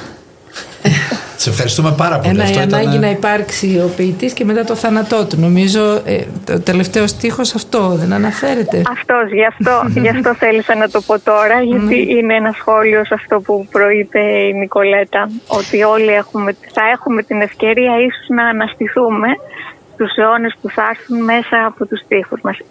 Ίσως και να χαθούμε όλοι. Ζηλεύουμε όλοι λίγο πολύ τον Όμηρο που έχει μείνει μέσα από την ποίησή του ανεξίτηλος στους αιώνες. Ναι. Πολύ ωραία. Και πολλούς άλλους. Πολύ ωραία. Σε ευχαριστούμε πάρα πολύ, Μαριανίνα. Ευχαριστούμε. Σας ευχαριστώ και εγώ. Ναι, και σήμερα έχουμε την Παγκόσμια ημέρα. Εμείς ενέχομαι και σε μια εκδήλωση που γίνεται στο Αμίντεο, που τη κάνει στέγη γραμμάτων και τεχνών το Αμιντέο, και κάθε φορά γίνεται ένα ένθετο με ποίηματα που στέλνουν εκεί. Αυτό, και μετά διαβάζονται κάποια ποίηματα στην εκδήλωση αυτή. Υπάρχει στην Ελλάδα, στα όρια της χώρας, υπάρχουν πολλές εκδηλώσεις που γίνονται σήμερα για την Να μας πει λίγο η Μαριανίνα τη γνώμη της. Φέτος ο τίτλος ήταν «Η αγκαλιά». Μαριανίνα, θα σου διαβάσω το ποίημα του Σταύρου και με αυτό να κλείσουμε. Εθελουσία αγκαλιά. Θέλω να ενωθώ μαζί σου, να γίνω ένα μαζί σου, να υπάρχω μαζί σου. Θέλω να νιώσω το είναι σου, να με πλάθει το είναι σου, να με οδηγεί το είναι σου. Θέλω να μπω μέσα σου, να αφεθώ μέσα σου, να λιώσω μέσα σου.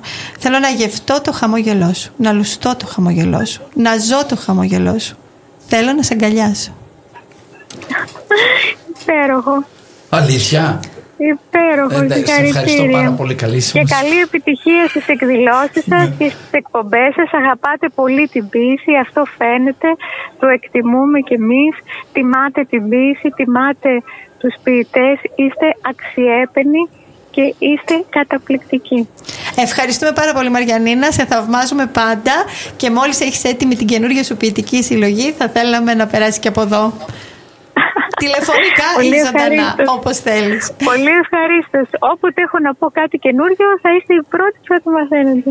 Ευχαριστούμε και σε αποχαιρετούμε. Γεια σου, Μαριανίνα μου. Γεια σου. Να είστε καλά. Μαριανίνα, χάρηκα και εγώ που σε γνώρισα. Και εγώ, να είστε πάντα καλά. Γεια σας. Ευχαριστώ.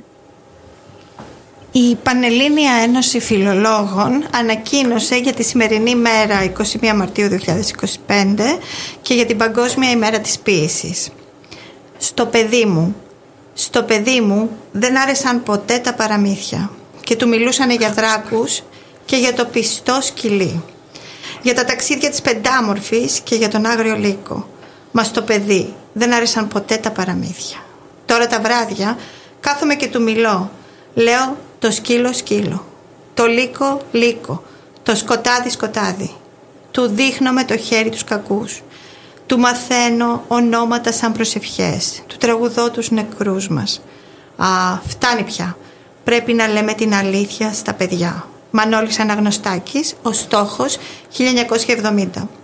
Σε μια εποχή που η ανθρωπότητα απειλείται από μια παγκόσμια σύραξη και οι ανθρώπινες ζωές συνθλίβονται μέσα στη φτώχεια που προκαλεί η βαθιά οικονομική κρίση, σε μια εποχή που παρακολουθούμε τη φρίκη του πολέμου να ξετυλίγεται μπρος στα μάτια μας σαν ζωντανός εφιάλτης, ενώ η υπερπληροφόρηση, η οποία τις περισσότερες φορές καταλήγει να γίνει παραπληροφόρηση, συσκοτίζει την πραγματικότητα, ποιος θα μας πει την αλήθεια?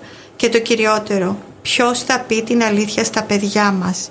Τα παιδιά μας είναι που πρέπει να καταλάβουν τι συμβαίνει, να μάθουν ποιοι είναι οι κακοί, να μάθουν να τραγουδούν τους νεκρούς μας, γιατί αυτά τα παιδιά θα διορθώσουν τα λάθη μας και θα αλλάξουν τον κόσμο. Ο ρόλος του ποιητή και της ποίησης στην αποκάλυψη της αλήθειας είναι καθοριστικής σημασίας.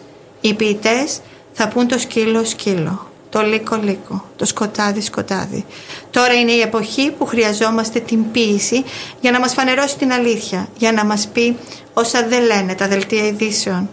Η ευθύνη του ποιητή είναι μεγάλη, γιατί σηκώνει μια πάλη ζωής και θανάτου κατά τη ρίση του Σεφέρη. Χρειαζόμαστε σήμερα την ποίηση για να διώξει τους εφιάλτες μας, για να διαλύσει τα σκοτάδια και να φέρει το φως στο δρόμο μας. Χρειαζόμαστε όμως την ποίηση που λέει την αλήθεια. Είτε μιλάει για την ομορφιά, είτε μιλάει για τους ανθρώπινους εφιάλτες, είτε για τον έρωτα και το φως, είτε για το σκοτάδι και το θάνατο. Χρειαζόμαστε την ποίηση περισσότερο από ποτέ, γιατί έχει τις ρίζες της στην ανθρώπινη ανάσα. Και τι θα γινόμασταν αν η πνοή μας λιγόστευε? Χρειαζόμαστε την ποίηση για να μπορέσουμε επιτέλους να πούμε την αλήθεια στα παιδιά.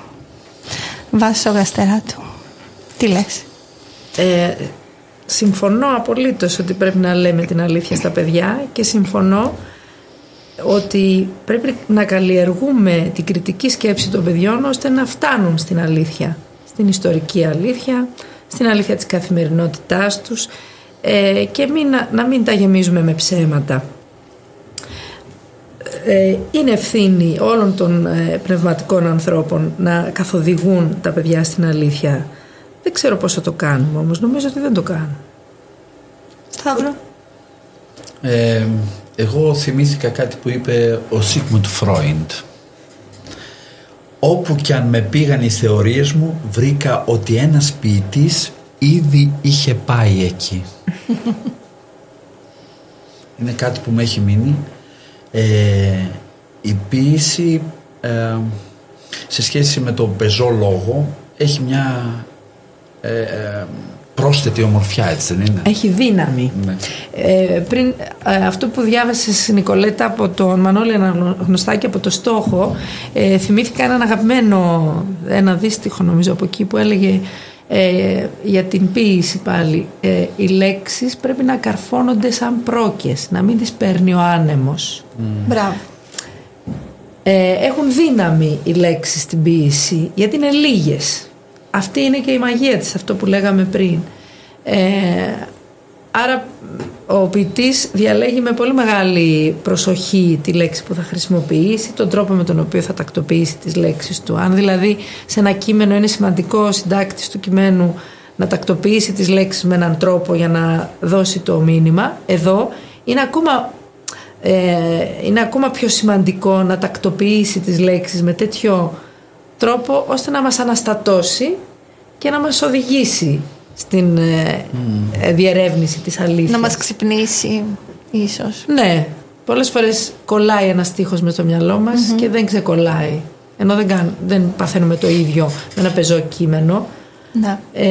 Για μένα έχει πολύ μεγάλη δύναμη ένα στίχος από τραγούδι, που είναι πολλές φορές και ποιητικός στίχος, είναι από η ένα ποίημα. Ιθάκη του Καβάφη δεν είναι μια μεγάλη αλήθεια? Δεν είναι μια αλήθεια που είναι και λίγο υποκειμενική, ερμηνεύεται από τον κάθε έναν ανάλογα με τα βιώματά του. Παράδειγμα, και που τους χωράει όλους. Παράδειγμα, εμένα δεν ξέρω αν μου αρέσει περισσότερο το ταξίδι ή η Ιθάκη. Δεν το έχω αποφασίσει ακόμη, αλλά νομίζω ότι υπάρχουν άνθρωποι που γέρνουν προς τη μία ή την άλλη κατεύθυνση. Ναι, οπωσδήποτε όταν απολαμβάνεις το ταξίδι, θέλεις και την Ιθάκη σου όμως. Πρέπει κάποτε να φτάσεις. Δεν μπορείς συνέχεια να ταξιδεύεις και να μην φτάνεις πουθενά. Εντάξει, εγώ έχω μεγάλο θαυμασμό. Εμάς η ποίηση, όταν ήμασταν παιδάκια, είχε να κάνει μόνο με την ομοιοκαταληξία, με τη ρήμα που λέμε. Και μου θυμίζει τη μητέρα μου που έφυγε πρωτού 15 μήνες, που είχε μεγάλη σχέση με τα στιχάκια των ημερολογίων.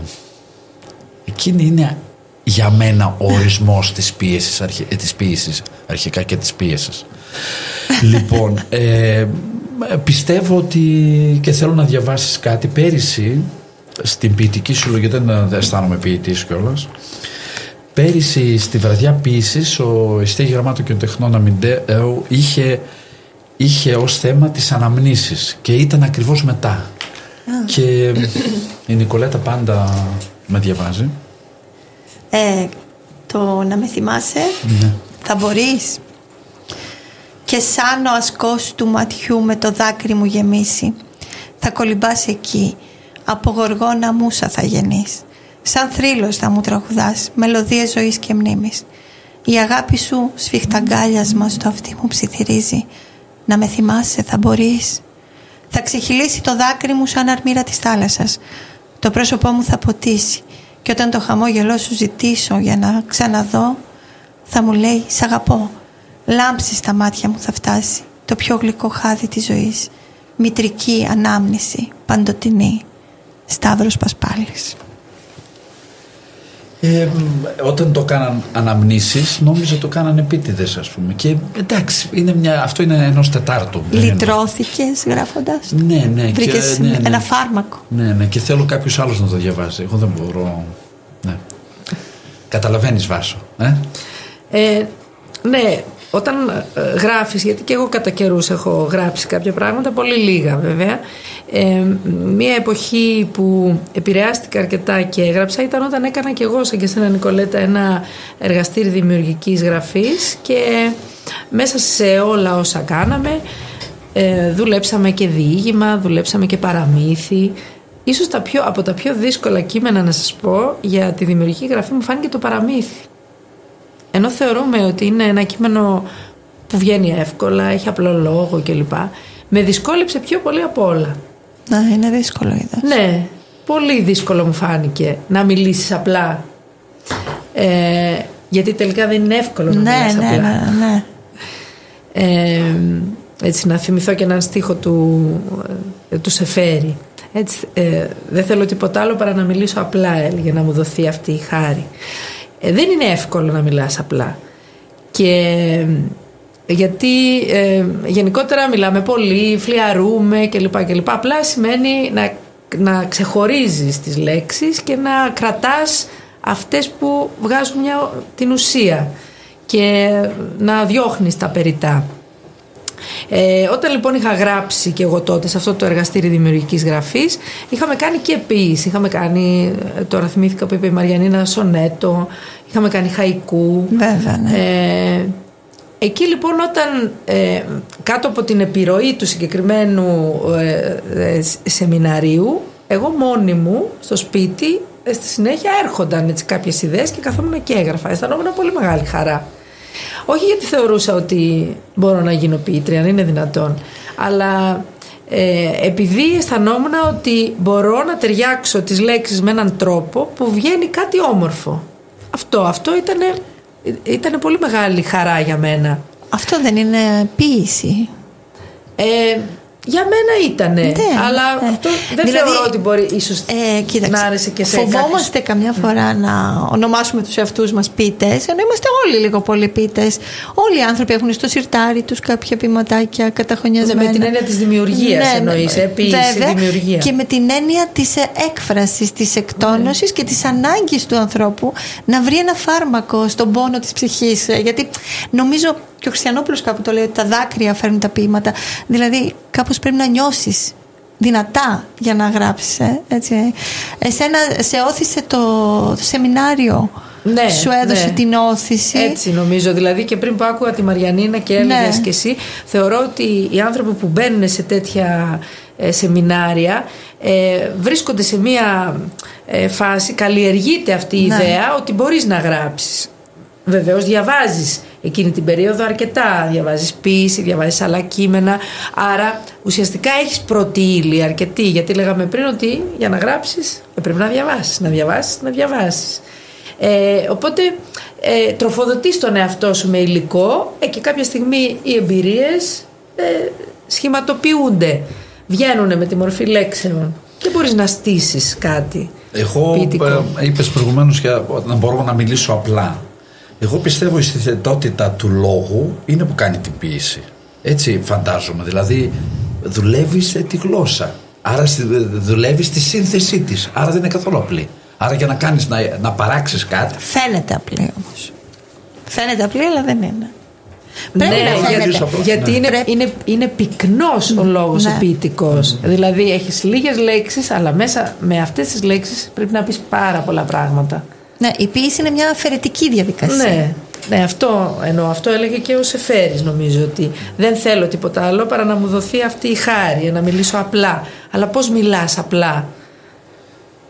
Δεν είναι εύκολο να μιλήσεις απλά για πολύ δύσκολα πράγματα. Πολύ δύσκολο. Πολλοί ποιητές ψάχνουν εξεζητημένες λέξεις που ούτε οι ίδιοι καμιά φορά δεν ξέρουν αν τις ξέρουν, για να γράψουν ένα ποίημα που θα μείνει, ας πούμε, κάπως, να κάνει εντύπωση. Και χρησιμοποιούν λέξεις πολύ εξεζητημένες. Εντελώς αντίθετο πράγμα συζητάμε και μάλλον ο Σεφέρης εννοούσε. Δηλαδή απεχθανόταν την επιτίδευση. Εκεί ήθελα να καταλήξω, σε αυτό που λες τώρα. Ναι. Όπως και ο Αναγνωστάκης βεβαίως, που είναι σταράτα αυτά που γράφει. Είναι δηλαδή δεν μπορείς να αφαιρέσεις μια λέξη. Πάντως είμαι πολύ περήφανος και ο Καβάφης που συνυπάρχω ραδιοφωνικά με δύο που έχουν μεγάλη σχέση με την ποίηση και βλέπω Αναγνωστάκης, Σεφέρης, Καβάφης. Πολύ ωραία πράγματα. Και επειδή μου αρέσει να τιμάμε την ιστορία γενικά και αυτούς που προηγήθηκαν, ο Έζρα Πάουντ είπε κάποτε ολόκληρη η ποίηση βρίσκεται στον Όμηρο. Έχει μέσα λογοτεχνία, επίσης ψυχολογία, φιλοσοφία. Έχει εκμεύσει όλο το σύγχρονο πολιτισμό. Να σου πω, αυτό είναι και ένα αδύνατο σημείο μου και δεν ξέρω πώς το κατάλαβες και το έθιξες. Γιατί εγώ στο σχολείο, ανάμεσα στα μαθήματα που διδάσκω, ένα από τα βασικά μαθήματα που διδάσκω πολλά χρόνια τώρα είναι η Οδύσσεια. Η Οδύσσεια στην πρώτη γυμνασίου. Δηλαδή από την πρώτη γυμνασίου τα παιδιά που περνάνε θυμούνται πάντα τη γαστερά του, που μάλλον με έχουν ταυτίσει με τον Όμηρο. Είναι ένα από τα μαθήματα που αγαπώ πολύ, ενώ νομίζω ότι οι περισσότεροι δεν θέλουν να το διδάσκουν. Γιατί το αγαπώ? Γιατί είναι λογοτεχνία και γιατί είναι πραγματικά η μέγιστη λογοτεχνία. Η ποίηση. Και ο Πεσόα είπε ο άνεμος φυσάει έτσι όπως τον άκουσε ο Όμηρος, ακόμα και αν δεν υπήρξε ποτέ. Ναι, ο Όμηρος αν δεν υπήρξε ποτέ. Ναι, γιατί αμφισβητείται, λέγονται διάφορα. Πραγματικά όμως ειδικά μέσα από την Οδύσσεια σχηματοποιείται ο άνθρωπος, γιατί όλο αυτό το ποίημα, το έπος, είναι ανθρωποκεντρικό, δηλαδή ενώ αναφέρονται θεοί μέσα διάφοροι, ο άνθρωπος είναι αυτός για τον οποίο όλοι μιλάνε. Ο Οδυσσέας είναι αυτός που είναι το βασικό πρόσωπο για τον οποίο παλεύει και ο Δίας και η Αθηνά και τον ταλαιπωρεί ο Ποσειδώνας και το θέλει να τον κρατήσει Καλύψο. Βάσο, τώρα έτσι με έχεις εξητάρει. Είναι ο Οδυσσέας ο άνθρωπος της Οδύνης? Η Οδύνη θα μπορούσε να έχει σχέση με το Οδυσσέας το όνομα?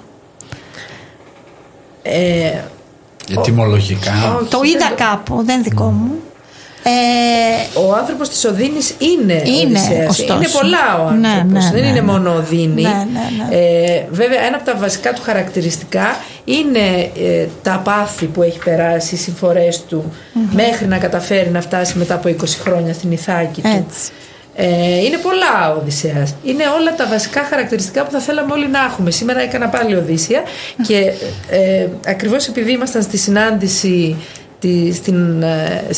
της Καλυψός με τον Οδυσσέα και στην ανακοίνωση της απελευθέρωσής του, εκεί φαίνονται όλα του τα βασικά χαρακτηριστικά, που είναι η εξυπνάδα του, είναι η αποφασιστικότητά του, η γενναιότητά του, η ευγένειά του, η ρητορική του δεινότητα. Και ρωτάω τα παιδιά, είναι αυτά τα χαρακτηριστικά που θα θέλατε να έχετε, ή ποιο από αυτά δεν θα θέλατε να έχετε? Είναι όλα τα χαρακτηριστικά, νομίζω, που θα θέλαμε όλοι μας να έχουμε. Ναι, ενός πρικισμένου ανθρώπου. Ναι, ενός έξυπνου, ενός ανθρώπου που βάζει το μυαλό και την ψυχή του και το σώμα του για να φτάσει στο στόχο του. Δυνατού, όμορφου, όλα τα έχει. Ναι, νομίζω το όμορφος και το δυνατός δεν το ξέρουμε. Όλα τα άλλα όμως αναδεικνύονται πάρα πολύ. Είναι αποδεδειγμένο ότι ήταν όμορφος. Μέχρι και η Ναυσικά τον ήθελε για άντρα της, που ήταν νεαρό κοριτσάκι. Όλοι οι γοητευτικοί δεν είναι και όμορφοι. Όμως τελικά. Όπα. Εντάξει. Ναι, γιατί εκείνο που συγκίνησε πάρα πολύ την Ναυσικά ήταν η ευγένειά του, βέβαια. Ναι. Βάσο, επειδή είσαι και της γλωσσολογίας, τώρα έτσι με εξητάρει, θέλω να σου πω κάτι, μην με κρίνεις πολύ αυστηρά. Έκανα μια προσπάθεια ετυμολόγησης του ονόματος του Οδυσσέα, και δεδομένου ότι ο Όμηρος έγραψε την Οδύσσεια στη δύση της ζωής του, ναι, και της ποίησης του. Θεωρούμε ότι αν έγραψε κάτι δεύτερο ήταν η Οδύσσεια και όχι η Ιλιάδα. Και λόγω του θέματος, του νόστου και τα λοιπά, σε έναν άνθρωπο ήρεμο που σιγά σιγά που θέτει το στόχο και τον που φτάνει στο σπίτι του, που τον ενδιαφέρει να φτάσει στο σπίτι. Και παραλληλίζοντας το με τη λέξη όμορφος, που είναι ευ και μορφή, λίγο το συνδύασα στο ευ και δύση και Οδύσσια. Αυτό είναι πολύ παρακινδυνευμένο. Δική μου έτσι νομίζω ετυμολόγηση. Αλλά ήθελα να το πω σε έναν ειδικό και τώρα απλά μην με κρίνεις πολύ αυστηρά. Δηλαδή, κατά το όμορφος, Οδυσσέας, ότι είναι ένας άνθρωπος που φτάνει ευνοϊκά στη δύση του. Η δύση του είχε καλό τέλος. Καλό τέλος. Ναι. Αν θεωρήσουμε ότι το τέλος του είναι το να φτάσει στο σπίτι του και να ανακτήσει το. Ξαναγίνεται βασιλιάς. Ναι, το σπιτικό του, να διώξει τους μνηστήρες, να σκοτώσει τους μνηστήρες. Και ξέρεις τι λέει ο λαός? Στερνά καλά. Ναι, τα στερνά τιμούν τα πρώτα.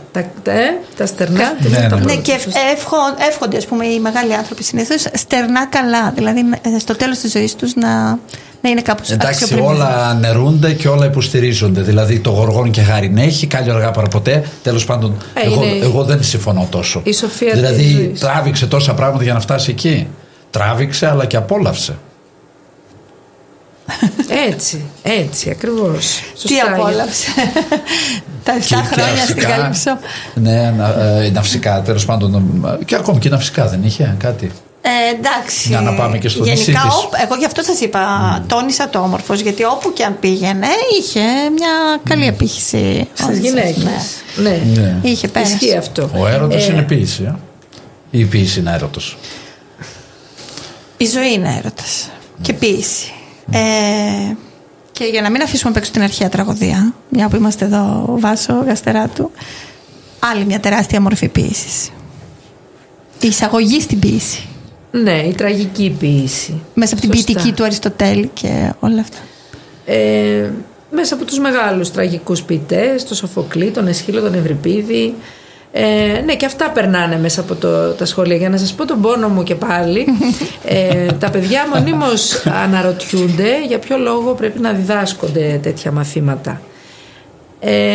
Και Εμείς είμαστε εκεί μονίμως για να λέμε τα ίδια και τα ίδια, δηλαδή να εξηγούμε γιατί πρέπει να αγαπούν τη γλώσσα, την αρχαία ελληνική, γιατί πρέπει να τη συνδέουμε με τη νέα ελληνική. Υπάρχουν πάντως απορίες για τα παιδιά, γιατί ίσως είναι κάποια πράγματα που θα πρέπει να επικαιροποιήσουμε τον τρόπο με τον οποίο τα διδάσκουμε, για να φτάνουν λίγο πιο εύκολα και να γίνονται λίγο πιο ενδιαφέροντα από τα παιδιά αυτής της γενιάς.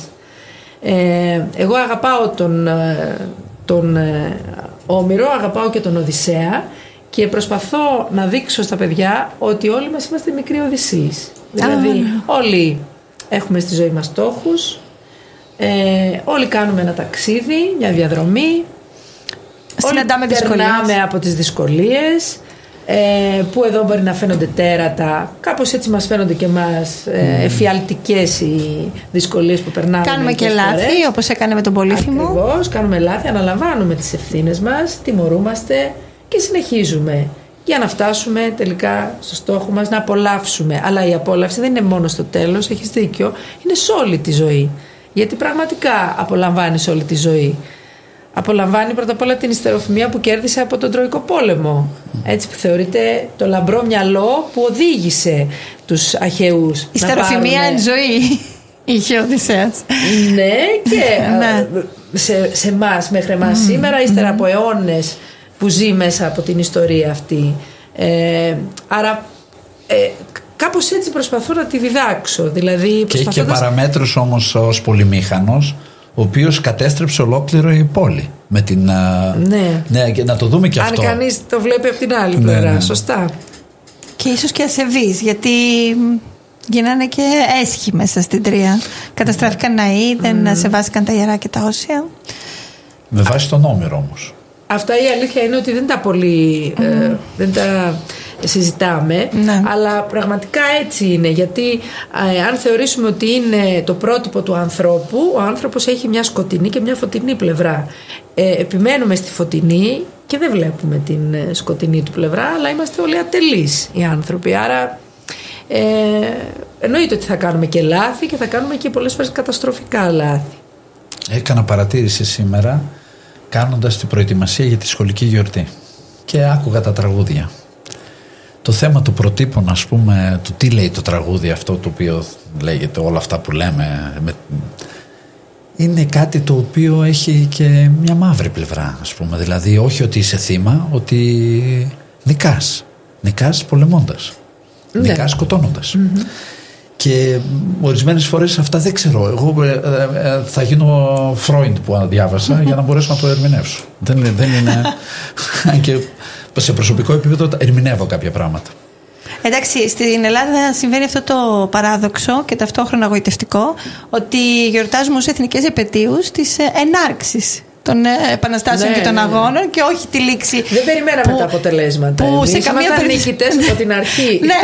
Από την κήρυξη της επανάστασης. Και να πω και κάτι, μια που είπαμε για την ποίηση. Μίλησα με τα παιδιά για τον Lord Byron, τον Lord of Byron, ο οποίος χάθηκε, πέθανε στο Μεσολόγγι το 24, ας πούμε. Λοιπόν, έπρεπε να πω κάτι. Ήταν ένας μεγάλος ποιητής, τρανός, αλλά πάρα πολύ πλούσιος. Ήταν λόρδος και τα παιδιά έμειναν στο πλούσιος. Το ξέχασαν το ποιητή. Ναι, γιατί ο ποιητής δεν είναι μια λέξη που τους λέει, αλλά ο πλούσιος έχει πάρα πολλά λεφτά και χρηματοδότησε τον αγώνα. Να μπούμε στη διαφημίση και κλείνουμε μετά. Ναι.